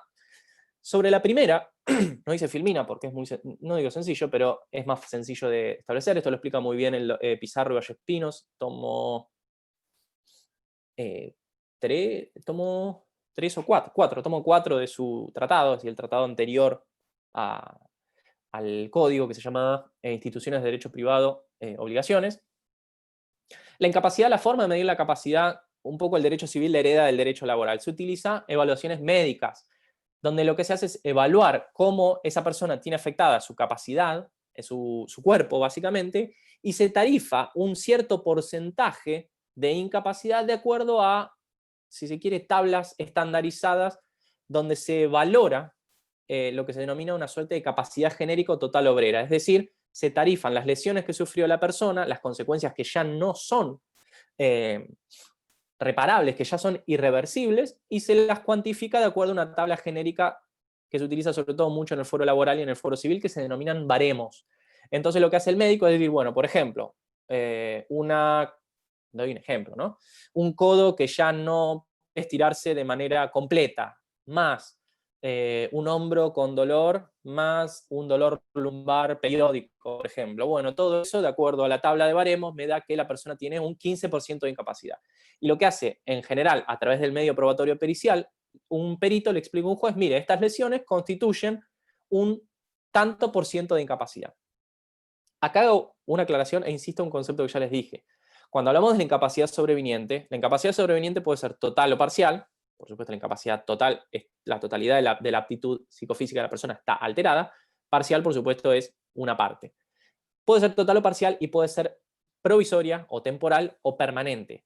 Acá la que nos interesa es la permanente. Yo le insisto, este artículo aprehende el supuesto de donde la curación ya terminó, donde el sujeto ya no tiene nada más para hacer con la medicina, que lo que le subsiste es una afectación de tipo total o parcial, eso dependerá de cada caso, pero permanente, irreversible, ¿se entiende? Más allá de que pues pueda existir la posibilidad de que alguno de esos síntomas mejoren con el tiempo, que eso es algo que es una externalidad, en su caso será algo favorable a la víctima. Pero estamos hablando siempre de finalizada la etapa de curación. Entonces, recapitulamos, ¿cómo se mide la incapacidad? Se mide a través de evaluaciones médicas en el marco de los procesos, donde un perito le explica a un juez, de acuerdo a unas ciertas tablas de baremos estandarizadas que regulan una capacidad genérica, denominada, usualmente llamada total obrera, y lo que hacen es cuantificar en un porcentaje la incapacidad del sujeto. Le dicen, señor, pues esta persona tiene un 30% de incapacidad, un 25% de incapacidad, etcétera, etcétera, etcétera. Vamos a la parte más difícil, que es cómo determinar la indemnización que tiene que percibir la víctima. Acá la cosa se pone un poquito más complicada. Hay muchos métodos, pero lo que nos interesa creo que son 3 métodos difundidos, no solo en la jurisprudencia bonaerense, ahí puedo también hablar de la jurisprudencia en el resto del país. El primer método para encontrar la indemnización que tiene derecho una persona que ha sufrido una merma en sus aptitudes psicofísicas para realizar actividades laborales o actividades vitales, pero que sean económicamente valorables, el primer método que existe es el denominado de la prudencia judicial o el prudente arbitrio judicial. Este sistema, en general, ahora vamos a ver, es contrario o rechaza de manera muy enfática el uso de fórmulas matemáticas. Es el famoso, no me vengan con los números, la vida humana no acepta, digamos, una dimensión matemática sencilla, la vida humana es compleja, el que cuantifica la indemnización es el juez. Del otro lado, esto es como una especie de nuestra grieta jurídica, por así decirlo, por ponerlo en términos actuales, tenemos el método de las rentas capitalizadas y el uso de fórmulas matemáticas. Otro sistema que ahora vamos a ver. Y por supuesto, ustedes saben que en el mundo del derecho siempre está una postura, la otra y la ecléctica, la intermedia. Digamos que existe un criterio mixto que es muy frecuente, donde los jueces utilizan, por un lado, las fórmulas matemáticas, pero por el otro lado se reservan la posibilidad del resultado de esa fórmula de modificarlo de acuerdo a sus propios gustos, de acuerdo a su propia prudencia. Es una suerte de criterio intermedio entre ambos dos. ¿Cómo opera el prudente árbitro judicial? Bueno, lo que hacen los jueces en los hechos, si ustedes leen un fallo donde se cuantifica una incapacidad sobreviniente, lo que dice el juez es, bueno, teniendo en cuenta estas características de la víctima, tenía 23 años de edad, le gustaba el deporte, trabajaba de peón en un campo, teniendo en cuenta las lesiones, que se lesionó el hombro, teniendo en cuenta que en esa época ganaba un poco más de un salario mínimo vital y móvil, teniendo en cuenta esto y esto otro, es decir, todas las circunstancias que se conozcan de la víctima y que se hayan acreditado en el proceso, son las variables. El juez lo que dice es, estimo prudente 950.000, por ejemplo. Puede ser cualquier número, por supuesto, es un ejemplo. Y ese resultado es la indemnización que va a percibir. Ustedes dirán, bueno, pero Tomás, ¿cómo saltamos de las variables que están a un costado a ese número? ¿Qué cuenta hizo el juez? Es decir, ¿cuál es el cálculo o razonamiento que aparece detrás de ese número? Acá les pongo la pregunta, ¿de qué modo o a través de qué razonamiento, mecanismo esas variables arrojan como resultado a ese número y no a otro? Y la realidad es que no se sabe. En realidad el gran déficit de este sistema de la prudencia es que, vamos a hablar de las virtudes, tengo que ser ecuánime, no tengo que ser tendencioso, las virtudes es que es un sistema que atiende a las circunstancias particulares de la víctima, es un método rápido, sencillo, el juez tiene poco para decir y tiene un amplísimo margen de decisión. Es decir, ahí les puse abajo un ejemplo de la Cámara Civil y Comercial de Quilmes, la sala primera. Fíjense donde dice teniendo en cuenta esto, lo otro, y además teniendo en cuenta que la incapacidad no se rige por cálculos matemáticos, debe fijarse por el prudente árbitro judicial, ponderando la importancia de las lesiones, etcétera, etcétera, etcétera. La realidad es que es un número que el juez decide a ojo, dice, como dice el doctor Lustó, a ojo de buen cubero. Cierra un ojo, calcula y dice 1,5 millones. Y no sabemos muy bien por qué, porque es algo que se guarda en su fuero íntimo. Ustedes han leído a Guibur en seguramente Teoría General del Derecho, en las materias iniciales, y Guibur dice algo que es evidente. Toda persona que arroja un número como consecuencia de la consideración de una cierta cantidad de variables, ese número es el resultado de alguna cuenta, porque no puede tirar un número salvo que sea un brujo. Entonces, si eso hay una cuenta detrás, el juez tiene que decir qué cuenta hizo. Y si no hizo ninguna, bueno, que lo blanquee, no diga que es prudente. Esas son las críticas que se hacen, que las ven acá. Tiene un problema lógico de atingencia, de control e impugnación. Las partes no saben cómo el juez arribó a ese número. Las partes no saben cómo explicarle a una cámara de apelación por qué ese número es injusto. El mecanismo no es verificable porque no se puede recorrer los pasos que utilizó el juez. Y muchos dicen no es compatible con el nuevo artículo 1746 que ahora vamos a ver. Estos son los problemas de la prudencia judicial. Sí. ¿Este es el método que se utiliza actualmente? Mirá, no es muy poco ya, es muy excepcional. Hay juzgados civiles y comerciales que lo utilizan, sí, la realidad es que sí.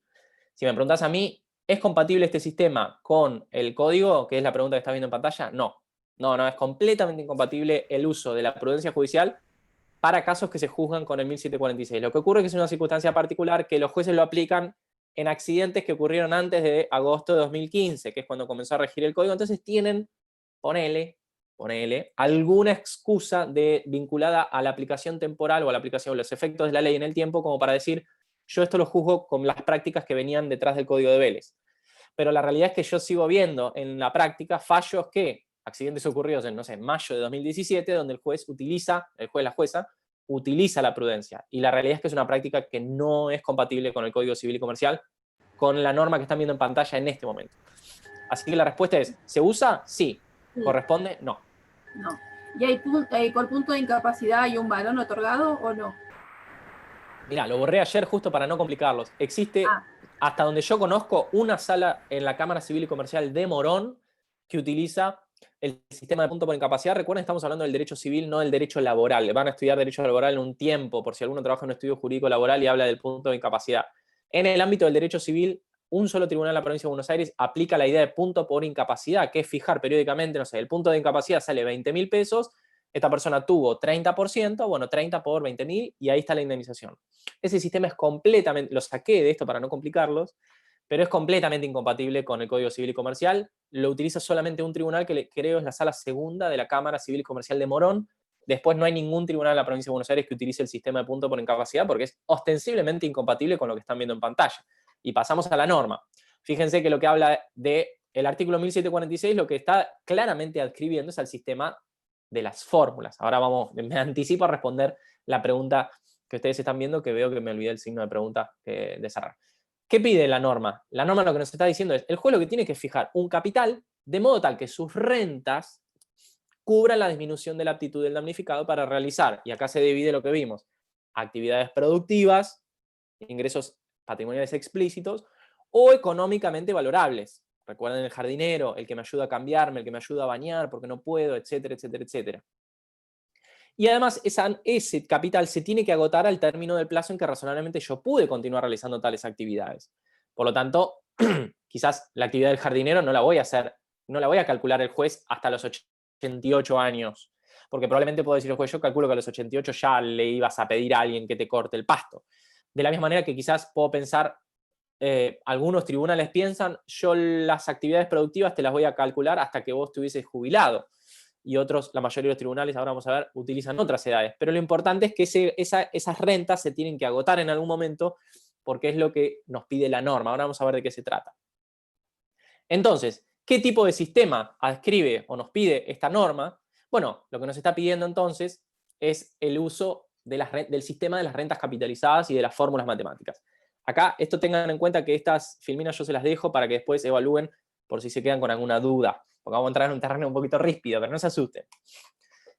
¿Qué es el método de las fórmulas de rentas capitalizadas y el uso de fórmulas matemáticas? Tengan presente lo siguiente. Ahora, quiero ver si puedo tratar esto. Ahora vuelvo a la filmina anterior. Cuando ustedes tienen un daño y tienen que calcular el perjuicio económico derivado de la incapacidad sobreviniente, habíamos dicho que tenemos dos, si se quiere, daños futuros. Lo que yo voy a dejar de percibir por esa incapacidad afectada y lo que yo voy a tener que gastar por lo que no puedo hacer, esas actividades vitales que ahora mi cuerpo ya no las puede hacer o no las puede hacer con la misma comodidad y tengo que pagarle a alguien para que las haga. ¿Sí? Estas dos dimensiones, una que implica algo que no me ingresa y otra que implica algo que voy a gastar. Pero desde el punto de vista del momento en que yo sufro ese daño, no son cosas que yo ya sufrí, sino que voy a sufrir en un futuro.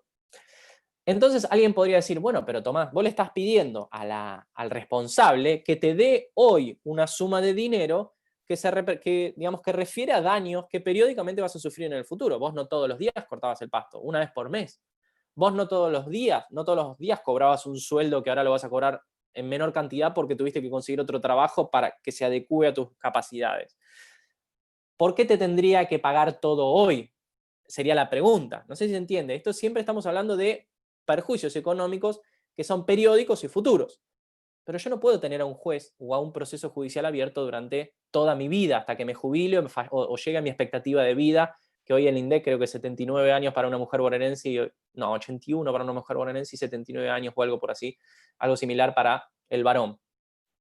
No tiene sentido, no es práctico. Entonces, ¿qué hace el juez? ¿Qué hace el juez? ¿Qué nos pide el código? Usted le tiene que dar un único capital hoy que permita, de alguna manera, representar, cuyo interés, digamos, ese capital puesto a un cierto interés, que me otorgue periódicamente esas sumas de dinero que representan la capacidad perdida. ¿Se entiende? Acá tengo abierto el chat, así que si hay dudas yo después las respondo. Tuve que cerrar el chat, estoy viendo solamente algunas caritas que tengo en quien tiene la cámara. ¿Eso qué significa? Que estas sumas de dinero, que son futuras con relación a lo que yo estoy viviendo, lo que nos dice la norma es, bueno, yo no puedo ir al juzgado una vez por mes a pasar a cobrar o a pedirle a al dañador, al victimario, a que me pague una indemnización representativa de lo que perdí en mayo de 2025. Todas estas sumas las tengo que traer a un presente, las tengo que transformar en un capital actual. Y alguien me puede decir, cualquiera de ustedes, imaginemos que me pueden decir, bueno, Tomás, pero si a vos toda esa plata futura te la dan ahora, vos con esa plata la podés poner en un banco y obtener alguna ganancia. Esa ganancia es injusto que te la quedes con una plata que podría idealmente el responsable pagártela, digamos, periódicamente. No sé si se entiende.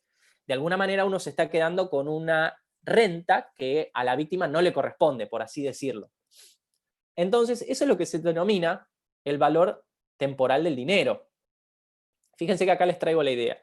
Lo que hacemos, ¿cómo funciona este sistema? Este sistema el juez calcula los perjuicios patrimoniales mediante un sistema de renta capitalizada. Es decir, para calcular la indemnización se utiliza una fórmula muy común en la matemática financiera, o sea, cualquier empleado de un banco, estas cuentas son de su día a día, cotidianas. Lo que se hace es calcular el valor que tiene hoy una serie de sumas de dinero futuras. Son fórmulas muy usadas en el derecho laboral, que el derecho civil las pidió prestadas y finalmente ingresaron al Código Civil y Comercial. ¿Qué significa? Que lo que nos interesa para hacer estas cuentas, o lo que las fórmulas matemáticas hacen, es analizar qué valor tiene hoy un monto de dinero futuro. Fíjense el ejemplo que está abajo. Si yo el día de mañana tengo para cobrar 2.000 pesos en un año, bueno, puedo ese dinero, y esto es una regla general de la microeconomía, siempre uno prefiere el dinero hoy a obtenerlo mañana. ¿Cuánto estoy dispuesto a pagar o cuánto va a pagar la víctima para tener ese dinero hoy en lugar de recibirlo mañana? Y eso es lo que se llama la tasa de descuento. Ese dinero futuro lo traigo a hoy y le descuento un cierto porcentaje. Si es el 4%, en el ejemplo que les estoy mostrando, bueno, recibo hoy 1.920 pesos en lugar de recibir 2.000 pesos mañana. Esto es exactamente lo inverso que ustedes cuando pagan la tarjeta de crédito o cuando piden un préstamo en un banco. Un banco le da 1.000 pesos y le dice devolveme en un año 1.200. Lo que significa que ustedes hacen una cuenta, bueno, pedí un préstamo al 20% anual de interés. Me da 1.000 hoy, devuelvo en un año 1.200. Es exactamente la inversa que decir ese valor futuro de 1.200, tenerlo hoy, me cuesta el 20%. ¿Se entiende? Es exactamente lo mismo, pero es la otra cara de la moneda. Se habla de una tasa de interés cuando añadimos valor a un capital para obtener un capital final, un capital presente para un capital final futuro. Hablamos de una tasa de descuento cuando ese valor futuro lo traemos al presente. ¿Se entiende? Entonces, las rentas, las fórmulas de rentas capitalizadas lo que hacen es calcular cómo traer al presente todos esos montos dinerarios futuros que idealmente el victimario nos tendría que pagar, pero los traemos a una condena hoy. Pero esas sumas de dinero, como son futuras, la traemos al presente descontándole un cierto interés. ¿Se entiende esta idea? Bien. Entonces, cuando hablamos de rentas, ¿qué estamos hablando? Cada valor económico que represente la capacidad perdida. Idealmente, todos esos montos futuros tienen que ser una suma de dinero, por supuesto, es difícil contarla, que represente lo que la persona gana en realidad en menos o lo que la persona tiene que abonar en más. Todas esas sumas de dinero las traemos a un valor de hoy, que es el esquema que estaba, acá está. Todas estas sumas de dinero futuras se las traemos al día del fallo donde el juez dice, usted tiene que pagarle tanto.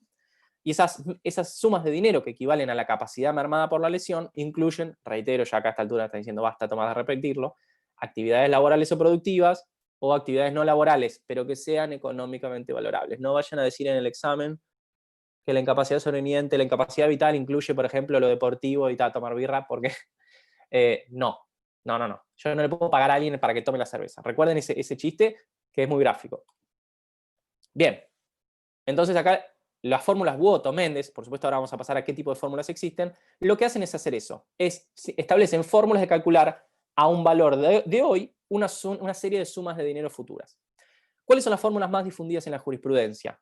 Pregunta importante. Yo les menciono 3 porque en realidad la fórmula Wood hay algunos tribunales que le cambian la manera de expresarse y las llaman de otras maneras, Marshall, las eras Requena, etc. Es exactamente lo mismo.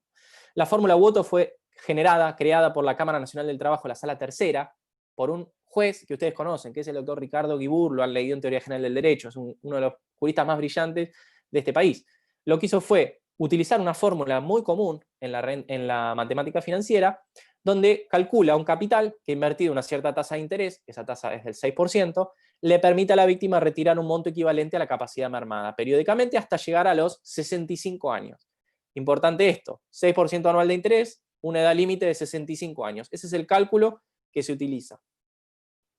A partir de ahí ese monto se agota. Es decir, es una forma que es completamente compatible con el artículo 1746. Antes de abril de 2008, la Corte, ¿qué dijo? Porque esto recuerden, no todos ganamos lo mismo que ganamos cuando nos lesionan. Una persona, por ejemplo, de 20 años sufre un accidente de tránsito, quizás esa persona ganaba, nuestros primeros trabajos eran probablemente pagados muy mal o teníamos una expectativa razonable de estudiar, de tener mejoras, de tener mejores empleos. ¿Qué dice la Corte Federal en el 2008 en un fallo que se llama Orostegui? es injusto cristalizar el monto que ganaba la persona al momento del accidente y utilizarlo para calcularle su capacidad para el resto de su vida. Es injusto porque las máximas de la experiencia nos enseñan que alguien joven tiene alguna chance de obtener el día de mañana un mejor empleo. Y de hecho probablemente lo haga porque va a tener una familia y quizás va a tener que enroscarse para conseguir un mejor trabajo o varios trabajos, etc. O quizás a los 20 años no tiene interés en ganar tanto dinero porque puede querer estar libre y hacer algún hobby, no importa. Pero es injusto cristalizar esa fotografía al momento del hecho lesivo y replicarla para el resto de su vida productiva. ¿Qué hace el doctor Guibur? Dice, bueno, mejoremos la fórmula. Lo que hace es, ahora vamos a ver la matemática, pero no nos vamos a enroscar tanto en eso. Lo que dice es, bueno, se utiliza una suerte de subcálculo o subfórmula dentro de la fórmula, en un fallo que se llama Mendes, por eso aparece la fórmula Mendes en el año 2008, casi 30 años después, y lo que ocurre, dice, bueno, la edad productiva límite no es 65, sino se la extiende a los 75 años de edad, una edad que se considera razonable, porque no hay, en principio no hay necesidad de, no está obligado a atarse a los 65 años de edad como edad jubilatoria, porque uno puede seguir trabajando luego de los 65 años. Modifica la tasa de descuento. Recuerden que la tasa de descuento opera al revés que el interés. Cuanto más alta es la tasa de descuento, menos recibe la víctima. ¿Por qué? Porque está pagando más para recibir hoy ese dinero futuro. Entonces, cuanto más alta es la tasa, la indemnización baja. Lo que hace en Mendes, se baja la tasa de descuento a un 4%, y finalmente se calcula la variable de ingreso, uno de los componentes más importantes de este sistema de cálculo, y en vez de utilizar lo que ganaba la víctima al momento del hecho, se utiliza un cálculo, una subfórmula que permite, o que se sustenta en una idea general, que es que el ser humano, el hombre o la mujer, a los 60 años arriba a su pico productivo. De alguna manera, cerca de los 60 años, las personas llegan, digamos, a su óptimo laboral en cuanto al empleo que tienen, en cuanto al salario que ganan. Entonces lo que hace es intentar calcular cuál va a ser ese óptimo de los 60 años y se utiliza ese valor para todo el cálculo de la incapacidad. Aparece el profesor Hugo Cherry de la Universidad Nacional del Sur, profesor muy activo, lo van a ver, van a leer su obra, van a leer sus trabajos, uno de los juristas más importantes que tiene este país. El doctor Cherry dice, cuidado, Mendes y Woto cometen el mismo error aunque con formas distintas. Cuando se intentó generar Mendes, lo que dice, se cometió un error que es, no se cristalizó el ingreso del joven lesionado para toda su vida, pero se comete el error inverso, que es, se tomó el mejor ingreso que puede llegar a tener a esos 60 años y se lo utiliza como fotografía para toda su vida productiva. Es como una suerte de cometer un error similar, pero por supuesto a favor de la víctima. Porque de la misma manera que es injusto decir que a los 60 vas a ganar lo que ganabas cuando tenías 20 años, parece también injusto, o por lo menos poco preciso, decir que a los 20 vas a ganar lo que ganás a los 60. No sé si se entiende. En general, la idea es buscar alguna forma de evolución. Mendes comete un error matemático, esa fórmula, donde toma ese pico, pero lo utiliza para todo el cálculo. Entonces no hay ninguna curva de ingreso. Lo que hace es tomar el mejor valor posible y lo replica para todo el cálculo. Por eso los abogados, ustedes si ejercen la abogacía, van a querer siempre Mendes, porque Mendes da mucho más, porque toma el mejor valor y lo aplica para toda la vida productiva del hombre y de la mujer que sean víctimas de ese daño. La fórmula de Cherry, ¿qué genera de virtudes? Ahora lo vamos a ver. Hacemos rápidamente, me quedan 15 minutos, un paso y acá van a empezar con arcadas, van a empezar directamente, porque somos todos abogados y le hemos esquivado a las matemáticas. Esto estamos hablando de ecuaciones relativamente sencillas. Yo les voy a dejar un ejemplo. Esa fórmula que están viendo en pantalla es la fórmula Woto. Yo ahí les describo las variables. El capital es lo que a ustedes les interesa encontrar. A es la ganancia afectada en cada periodo, la tasa de descuento y la cantidad de periodos. Lo que me interesa es, y acá pueden digamos, apartarse un segundo si quieren de lo que están viendo en pantalla. Ustedes me pueden preguntar, Tomás, cuando un perito cuantifica la incapacidad por esas tablas baremos genéricas, ¿eso equivale a la pérdida de sus ingresos? Por ejemplo, el 20% de incapacidad que me dio el perito porque no puedo mover este brazo, ¿equivale que yo el día de mañana voy a dejar de ganar el 20% de lo que podría ganar? La respuesta es que no, por dos razones. Primero, porque los baremos son sistemas de capacidad genéricos. Los médicos hacen un cálculo genérico en cuanto a una especie de hombre ideal y una tabla que consideran razonable y que cuantifican en esos términos la incapacidad. Pero no significa que en cada caso concreto esa lesión física tenga una repercusión económica mucho mayor o directamente no la tenga. Por eso el código, fíjense que dice en algún punto, tiene derecho a esta indemnización aquel a quien no tuvo ningún problema en la merma, no tuvo ninguna merma en sus ingresos laborales. Lo aclara la norma. Es decir, hemos tenido casos en el tribunal donde yo trabajo donde un empleado de, por ejemplo, la firma Movistar o Telefónica dejó de ser torrista porque no puede hacer esa actividad, pero pasó a una labor administrativa que de hecho le empezaron a pagar mejor. Y alguien puede decir, ah, no, entonces no puede reclamar el daño. Sí, por supuesto que puede reclamarlo. Lo que significa es que las consecuencias patrimoniales de su incapacidad tienen que evaluarse por otro lado, que no es la afectación de ese salario puntual. Habrá otro mundo de potencialidades para evaluar que sean frustradas. Pero ojo, y acá piensen en Messi. Quizás Messi no lo permita, tiene un accidente y va a un juicio en Mar del Plata o en la provincia de Buenos Aires. Un perito lo evalúa y le dice, este dolor, vos sabés, Messi, que este dolor de tobillo a mí me da un 3% de incapacidad según mi tablita que tengo acá. Y ustedes dirán, pero no podemos llegar a pensar que un dolor irreversible de un tobillo para Messi significa solamente la pérdida del 3% de sus ingresos anuales. Capaz la carrera de este futbolista está terminada porque no puede jugar más al fútbol con ese dolor. O no puede jugar igual de bien y más tarde o más temprano le rescinden el contrato y se tiene que dedicar a otra cosa. Entonces ahí tenemos un ejemplo opuesto, donde la tarifación de la incapacidad es muy baja de acuerdo a los baremos tradicionales que usan los médicos, pero el perjuicio económico es directamente inconmensurable. No sé cuánto gana Messi, pero imagínense que es enorme. Entonces, cuando ustedes ven estas fórmulas que se habla de la ganancia afectada en cada periodo, los jueces suelen identificar la incapacidad con la ganancia afectada, pero esa relación solamente se da cuando no tenemos información sobre las efectivas consecuencias que tuvo la incapacidad en la víctima, que eso es algo muy común, es difícil saberlo. Pero en otros casos, imagínense el tobillo de Messi, el dedo, apenas un dolor en un dedo. En Tomás Marino no genera nada, probablemente me den el 2% de incapacidad. Pero en un pianista, en Marta Argerich, un dolor de dedo quizás es el final de su carrera, con la pérdida irremediable de ingresos económicos de todo tipo en su labor de concertista. ¿Se entiende? Entonces, esa identidad entre la incapacidad que dice un médico y la ganancia afectada en cada periodo tiende a ser igual porque los jueces no tienen mucha información cuando resuelven, pero puede haber casos en donde esa relación no sea idéntica, sino que se distancie y haya que evaluar a veces que una incapacidad tiene una consecuencia patrimonial mucho mayor al porcentaje que dice un médico.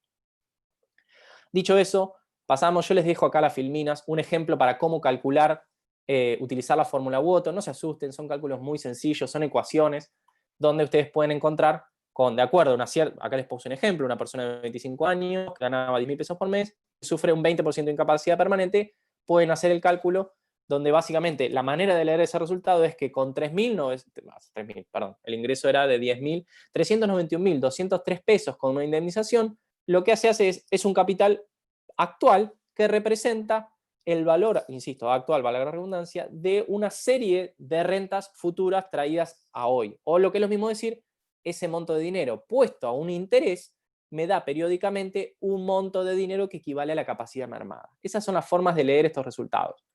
Les traigo también, no los voy a marear ahora con la matemática, les traigo un ejemplo de la fórmula Méndez, donde van a ver, no sé si ustedes ven mi mouse en pantalla, no sé, yo lo estoy moviendo, bien, donde lo que están viendo acá, este apartado A es la subfórmula con la que el doctor Guibur y su colega intentan enmendar lo que la Corte le criticó. Fíjense que se multiplica el ingreso por 60 y se lo divide por la edad de la víctima, siempre que sea un número menor a 60, lo que se supone debiera reflejar ese incremento periódico hasta llegar al óptimo de los 60 años, pero la realidad es que el valor de la víctima se congela.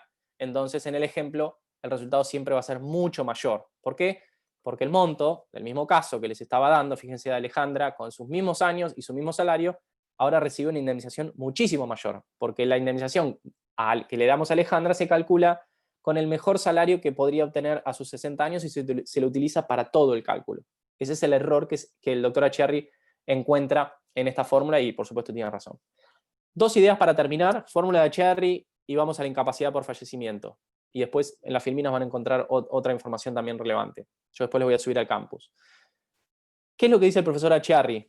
El profesor Acherri crea una fórmula muy interesante, que es una fórmula que permite calcular el valor presente, no de rentas constantes como Woto, o de rentas constantes como Méndez, que pretendieron ser, digamos, mantener una evolución, pero en definitiva son igual de constantes, sino que realmente crea una fórmula que permite calcular el valor que tiene hoy una serie de rentas variables y probables. ¿Por qué es muy útil? Porque nosotros sabemos, y un juez puede saber que las personas no ganan, y esto ya lo vimos, la misma cantidad de dinero en toda su vida. Y puede ser que exista información como para pensar que una persona que al momento del hecho ganaba una cierta cantidad de dinero, pero con la educación que tenía, con las carreras que estaba teniendo, de la manera en que se estaba desenvolviendo en su vida, tenía una razonable probabilidad de ganar más y quizás llegando al final de su vida ganar un poquito menos, o lo que sea. Esta fórmula permite al juez adoptar la decisión que quiera. Este es un resumen del diagnóstico que hace el doctor Acciarri. Encuentra los defectos de la fórmula Woto, encuentra los defectos de la fórmula Méndez, la idea de las rentas constantes que no permiten captar el supuesto de la variabilidad de los ingresos de la víctima. Piensen en el futbolista.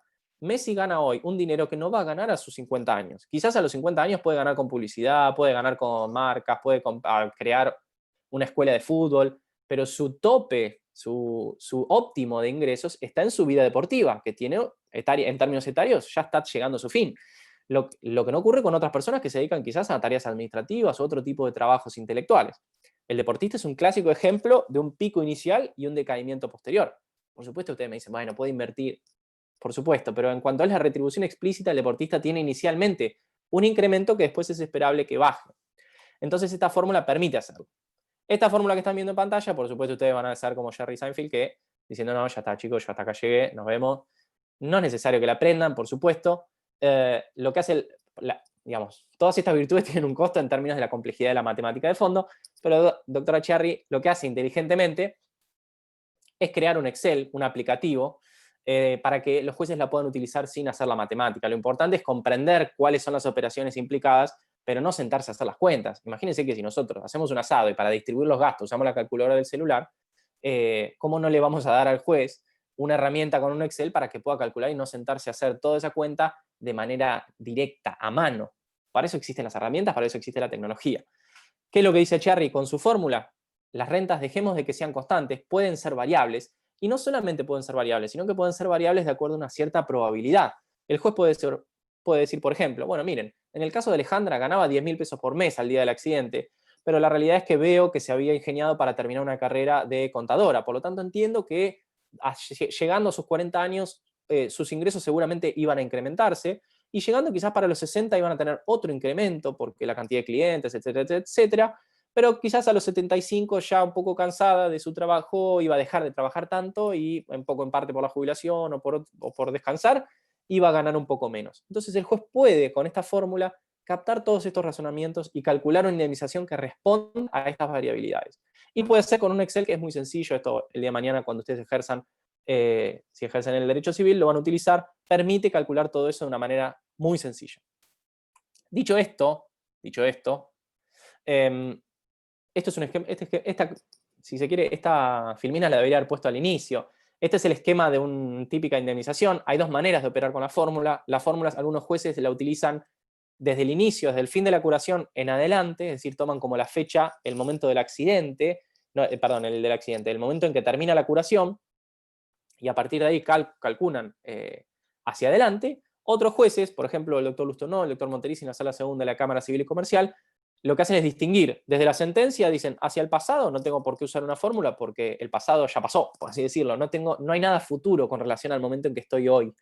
Entonces calculan hacia el pasado las mermas de los ingresos y los costos generados por las actividades no laborales económicamente valorables como una deuda en mora tradicional.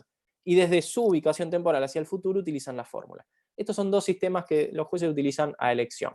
¿Se pueden hablar de virtudes o defectos de uno u otro? Sí, pero tampoco son demasiado graves.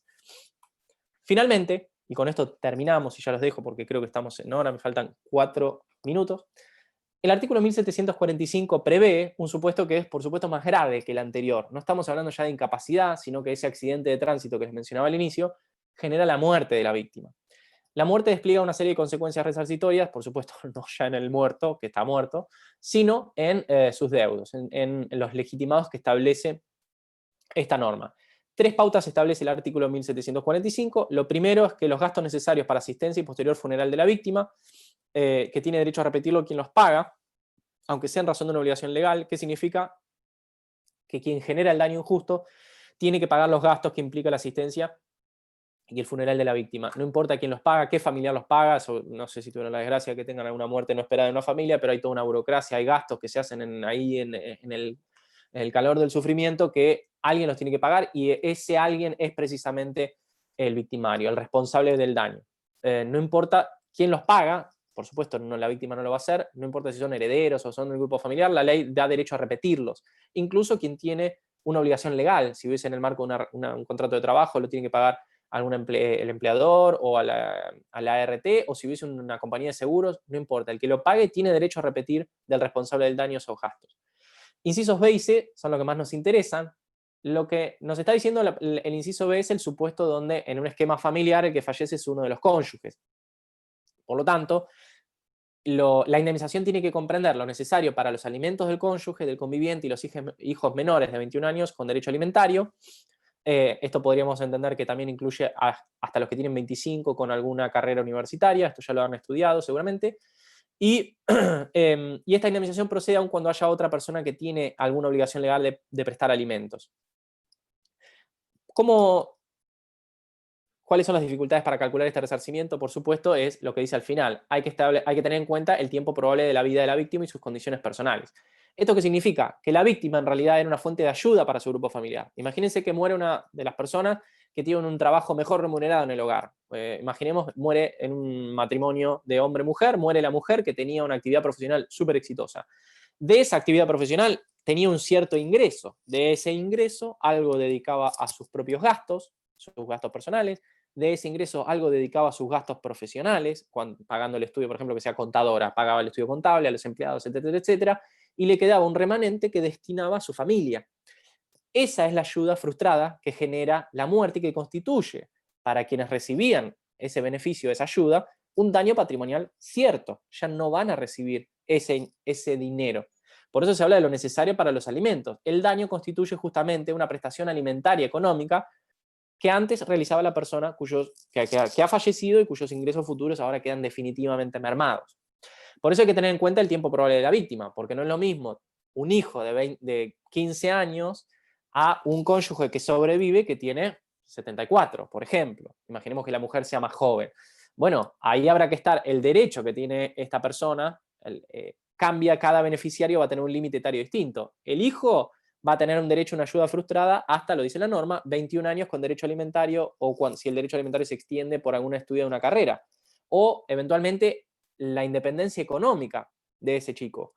En cambio, va a haber un límite completamente distinto al cónyuge que tiene 74 años, 79 es la esperanza de vida que indica el INDEC. Entonces, va a tener un periodo de tiempo mucho menor para hacer el cálculo de esa ayuda frustrada. ¿Se entiende?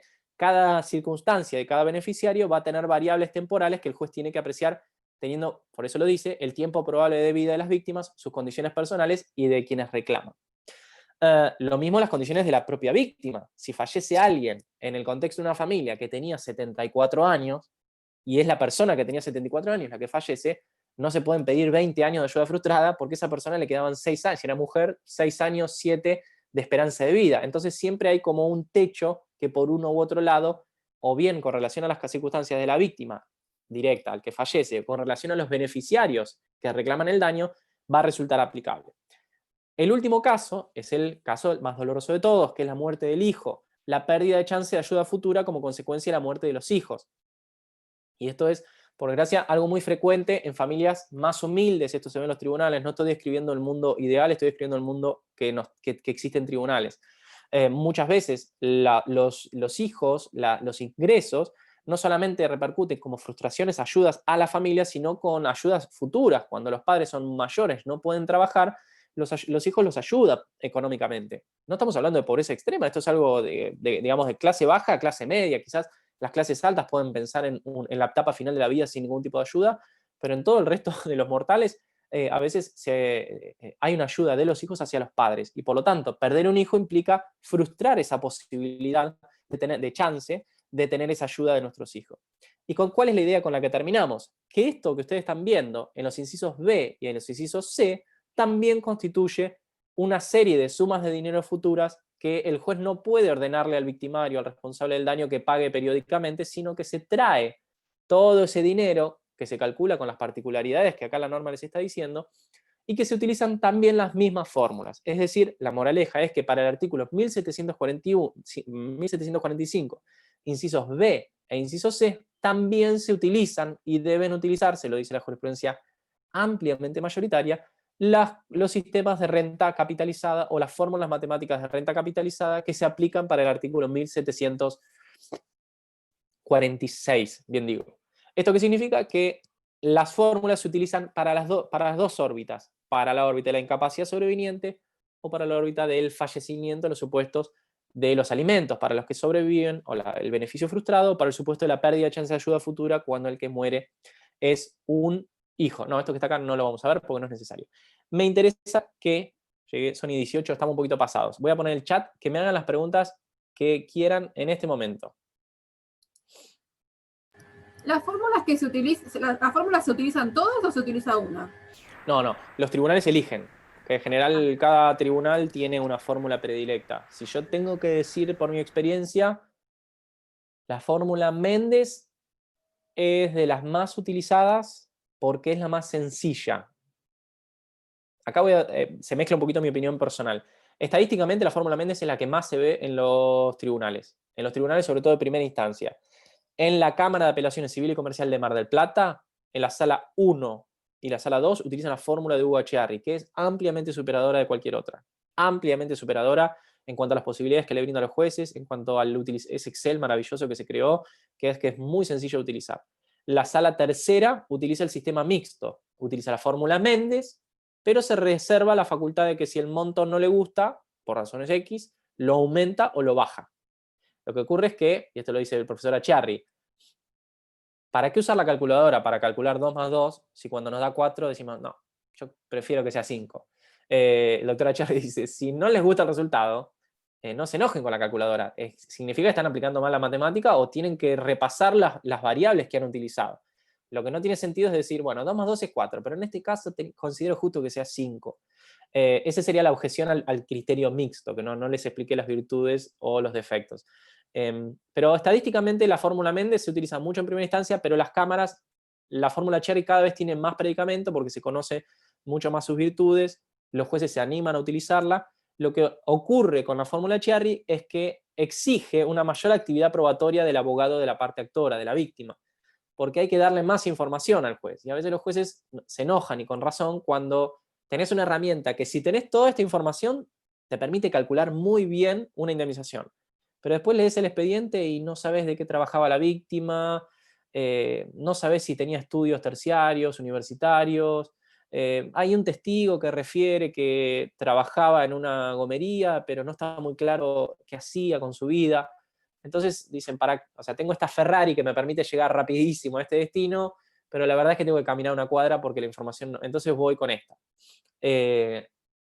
También Echearri implica el uso de un Excel que tiene ciertas exigencias técnicas. En cambio Méndez y Woto, uno puede poner en Google calculador Méndez, Woto y encuentra ahí algunas calculadoras fáciles que son sencillas de utilizar y también se prefiere. Esas serían razones que explican por qué tienen más predicamento, más allá de que los jueces justifiquen con argumentos cuál fórmula eligen. Pero casi diría Woto es la que ya menos se está utilizando. Se utiliza mucho Méndez y la Echearri y el criterio mixto. Lo que es raro que los tribunales, o sea, los juzgados de primera instancia sigan utilizando una fórmula que en Cámara no se utiliza. Es un excelente comentario. Yo ¿No? creo que le he dicho con las mismas palabras. Yo trabajo en la Cámara de Apelaciones, en la Sala Segunda de la Cámara de Apelaciones, y me he hecho esa misma pregunta.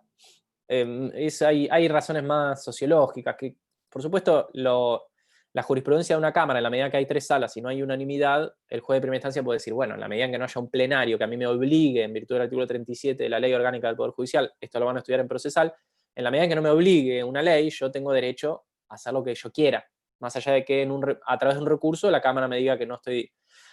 De hecho, hay jueces, eso sí ya no lo hacen más, hay jueces que utilizaban las dos fórmulas, Woto Méndez, esta me daba 30, esta 70, y lo promedian, como si el resultado de 2 tipos de cálculos promediados surgiese un resultado superador a los resultados individualmente implicados. Algo que la Cámara también, creo que las 3 salas han criticado. Hay que elegir una, la que consideres más adecuada, la que consideres más virtuosa, y determinarte ese resultado. No usar muchas y después hacer un promedio de los resultados como si eso hiciese más justo la indemnización. Eso también promediar resultados era otro de los mecanismos que iba a mencionar en la filmina, que lo saqué junto a lo de puntos de incapacidad para no complicarles el panorama, pero algunos jueces hacían eso. Varias fórmulas, usaban 2 fórmulas y lo dividían por 2, lo que se llama una media aritmética o promedio. Pero es una decisión metodológica difícil de justificar. Sí, para el examen, ¿cuál usamos?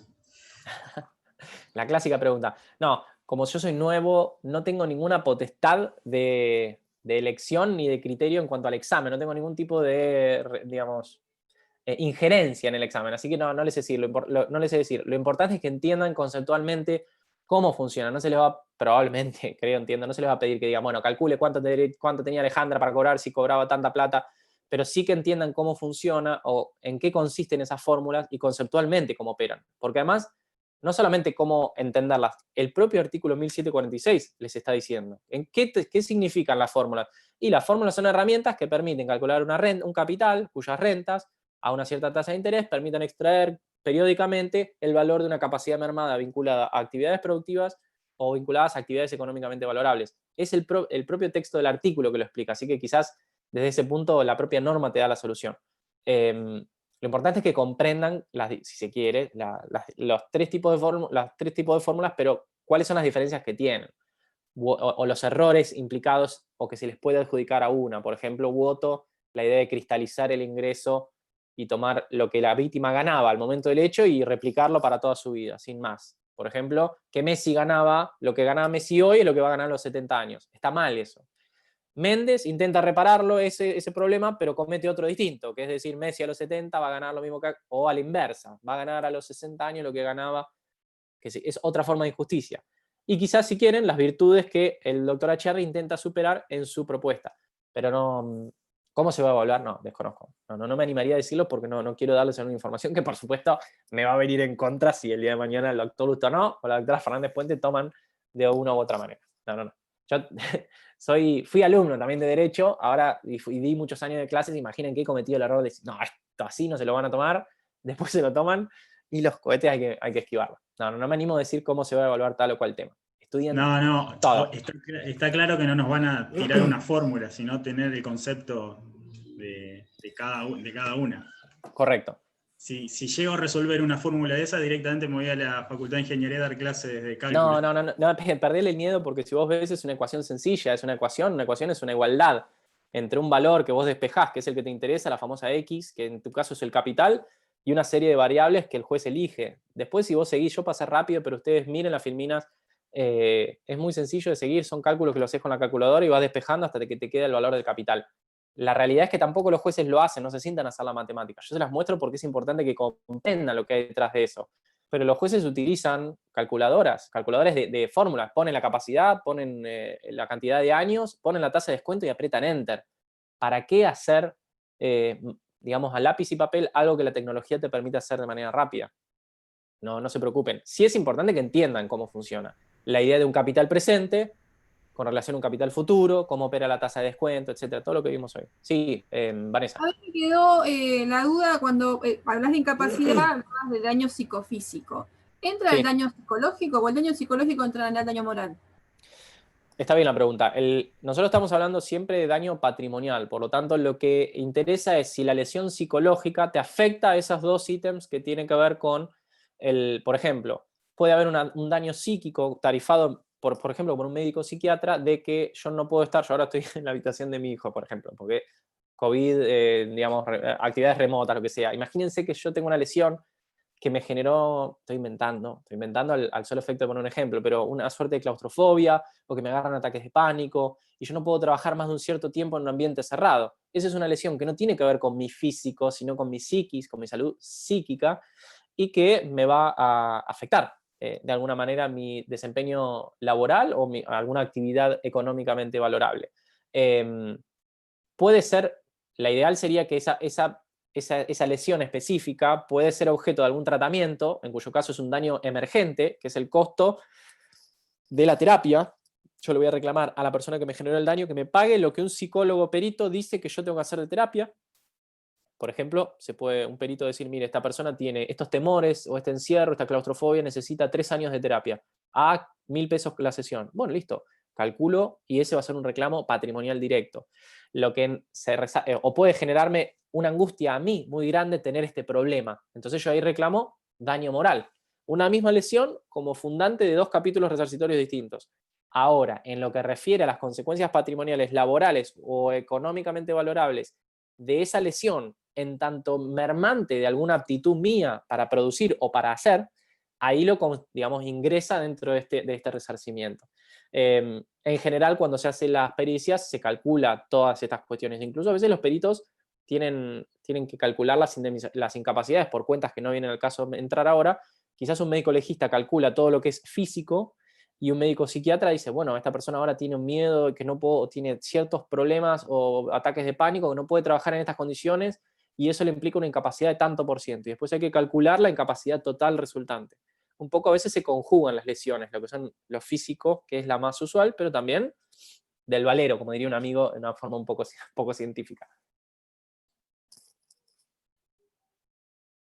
¿Alguna duda más? Camila, Nora, Pía, Tomás. Depende de cuál Sí. sea el daño, va a estar conformado el equipo interdisciplinario también para evaluarlo. ¿O no? Sí, eso hace al abogado, a la estrategia del abogado de la víctima. Sí, en realidad de acuerdo al tipo de lesión, yo prefiero hablar de lesión, no de daño, porque el daño es la consecuencia patrimonial o moral que siguen de ese tipo de lesiones. De acuerdo a las características de la incapacidad, vos, esto lo van a ver con el doctor Constantino o con el doctor del Cerro en procesal, van a tener que elegir un perito médico idóneo en ese aspecto. Los médicos clínicos, legistas, se utilizan mucho los traumatólogos, para la parte física en general hacen dictámenes muy completos, pero quizás si hay un daño psicológico, probablemente un médico psiquiatra o un psicólogo puede afilar el lápiz en ese aspecto.